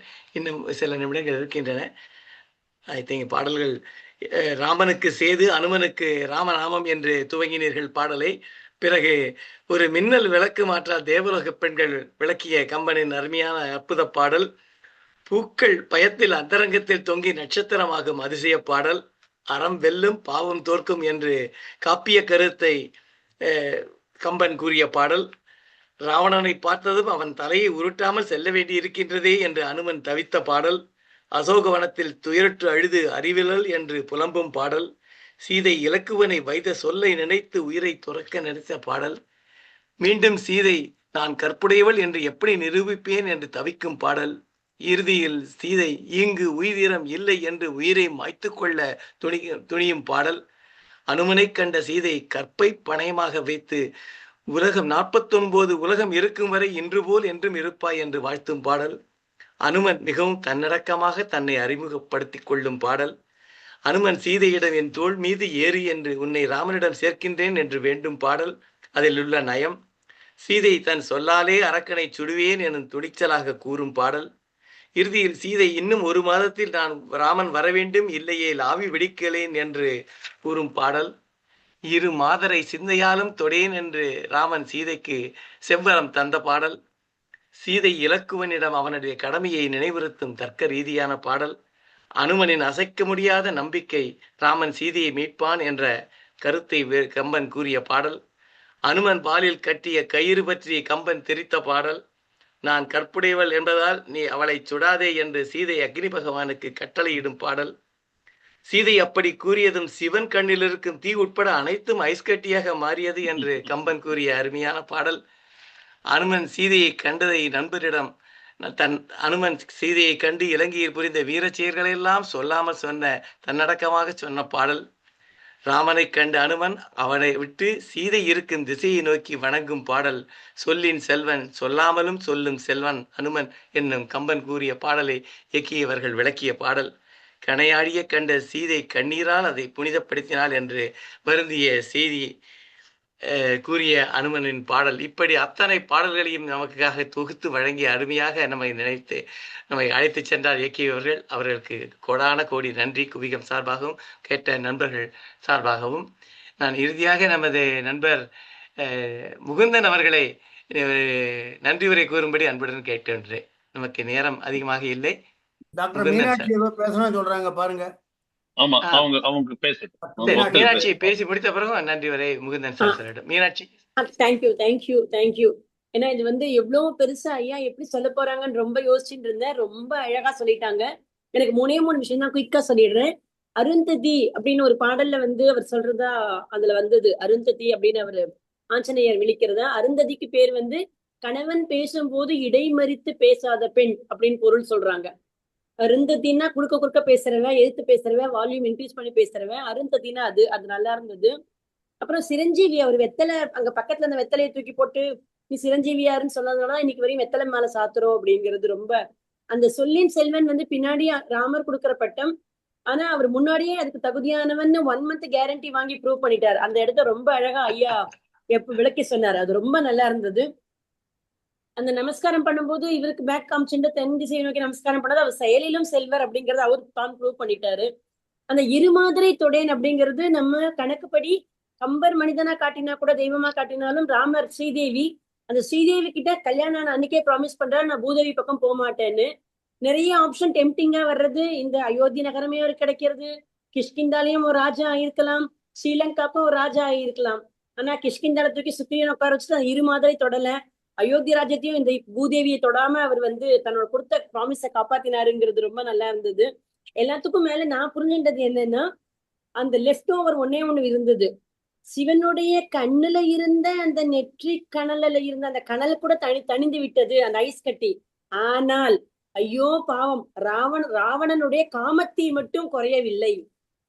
அது அந்த ராமனுடைய காமத்தி ராவணனுடைய காமத்தி மட்டும் அங்க அக்னி பகவானால தைக்கும் அது ஐஸ் கட்டியா மாத்த முடியல அப்படிங்கிறது புரிஞ்சது. ரொம்ப நல்லா இருந்தது sir. As usual enjoyed, learned a lot. Thank you so much Kuvigam opportunity. And எல்லாத்தையும் ரொம்ப அழகா ஜஸ்டிஃபை லிஸ்ட் அவுட் பண்ணி கொடுத்தாரு. Thank you so much. Thank you madam. Sir நீங்க நிறைவுரையாக விளக்கமாக முடிச்சிருக்கீங்க. வழக்கம் போல அனல் தெரிக்கும் பேச்சு, அனல் தெரிக்கும் பேச்சுதான் அது. இந்த அனலை அவர் குளிர்ச்சி ஆக்கல. இம்பார்ட்டன்ட் அதான் சொல்ல வந்தேன். அனல் தெரிக்கும் பேச்சு அவரோட அவர் அனுமன் பாடி லாங்குவேஜ் பத்தி சொல்றாரு. அது ராமன் புரிஞ்சுதான்னு. இவரோட பாடி லாங்குவேஜ் பார்க்க இன்னும் கொஞ்சம் போகாதான், இன்னும் கொஞ்சம் நீளாதான் தான் இருந்தது எனக்கு. அது மாதிரிதான் இருந்தது. அதான் சொல்லுவாங்க, அது கணையாழிய அனுமன்ட்ட கொடுத்ததுனாலதான் அவர் தாவ முடிஞ்சது. இது எந்த குரங்கிட்ட கொடுத்தாலும் அது தாவி போயிருக்கோங்க அப்படின்னு சொல்லுவாங்க. அது அந்த மாதிரி அது ரொம்ப impressed. As usual excellent speech. இதுல சொல்றதுக்கு எதுவும் இல்லை, நம்ம சொல்ற அளவுக்கு பெரிய ஆளும் இல்லை. அருமையான உரை. ரொம்ப ரொம்ப ரொம்ப ரொம்ப நன்றி ராஜன். நான் ஒரு வார்த்தை சொல்றேன் சார். கம்பர் நெகிழ வைத்தார் என்றால் வரதராஜனார் என்னை அழ வைத்து விட்டார். அருமை அருமை அருமை சார். நிச்சயமாக நிறைய இடங்கள்ல சீதை ஏற்படும் துயரத்தை பத்தி எல்லாம் சொல்லும்போது எல்லார் கண்களும் பணிக்கத்தான் செய்தன, பார்க்க முடிந்தது. மிகவும் அருமையான ஒரு நிகழ்வு. நம்ம இப்ப சுந்தர காண்டத்தை பார்த்து விட்டோம். அதாவது அனுமன் சீதையை கண்டு செய்தியை பார்த்தவுடன் அனுமனுக்கு பெற்ற மகிழ்ச்சி நாம் அனைவரும் பெற்றோம். அதாவது இன்னும் 1 மாதத்தில் ராமன் சீதையை மீட்பான் என்ற ஒரு கேரண்டி கொடுத்த அந்த செய்தியை கேட்கும்போது மிகவும் மகிழ்ச்சியாகவும் இருக்கிறது. சுந்தர காண்டத்தினுடைய சத்தே அந்த இதுதான். அதுதான் எல்லாருக்கும் மகிழ்ச்சி. இது வரைக்கும் துன்பங்களா இருந்த இடத்துல ஒரு மகிழ்ச்சியை ஒரு கம்பன் கொண்டு வந்திருக்கிறார் சுந்தர காண்டத்தில். அதற்காக மிகவும் மகிழ்ச்சி நமக்கு. அடுத்தது சத்தம் கேட்கிறது, யுத்தத்தின் சத்தம். ஒரு பாடல் வரதராஜன் ஒரு பாடல் கோருகிறேன். சொல்லுங்க சார், சொல்லுங்க. இனிமை தரும் கம்பனலை கண்ணல் இகுதோர் காண கிடைக்கா சொற்பொழிவே. கனிவை தரும் கம்பனலை கண்ணல் நம் செவிகளே பெயர் பெற்றதே. பணிவை தரும் அனுமரின் ஆற்றல் கம்பன் தரும் காவியமே. தனிமையில் அசோகவன சீதையின் வைராக்கியம் கம்பனின் காவியமே. மிக இனிமை, அருமை, சிறப்பு. அருமை அருமை. நன்றி மீனாட்சி அவர்களே. நல்ல ஒரு அருமையான ஒரு பாடலை ஏகேவி சார் மேல பாடிட்டீங்க. ரொம்ப நல்லா இருந்தது. இன்றைக்கு நாம் அடுத்தது யுத்தத்தின் சத்தம் கேட்கின்றது. யுத்த காண்டத்தை பற்றி நாம் 3 வாரம் கேட்க இருக்கின்றோம். நிறைய பாடல்களை கேட்பதற்காக அவருடன் காத்துக் கொண்டிருக்கின்றோம். யுத்தம், ராமன் கடைசியில் வெற்றி, அவருடைய பட்டாபிஷேகம் வரை நாம் கேட்பதற்காக அவருடன் காத்துக் கொண்டிருக்கிறோம். ஏகேவி சார் அவர்களுக்கும் மற்ற நண்பர்கள் அனைவருக்கும் நன்றி பாராட்டி இந்த நிகழ்ச்சியை நிறைவு செய்கின்றோம். மீண்டும் அடுத்த வாரம் இதே நேரம் இதே இடத்தில் சந்திப்போம். நன்றி, வணக்கம்.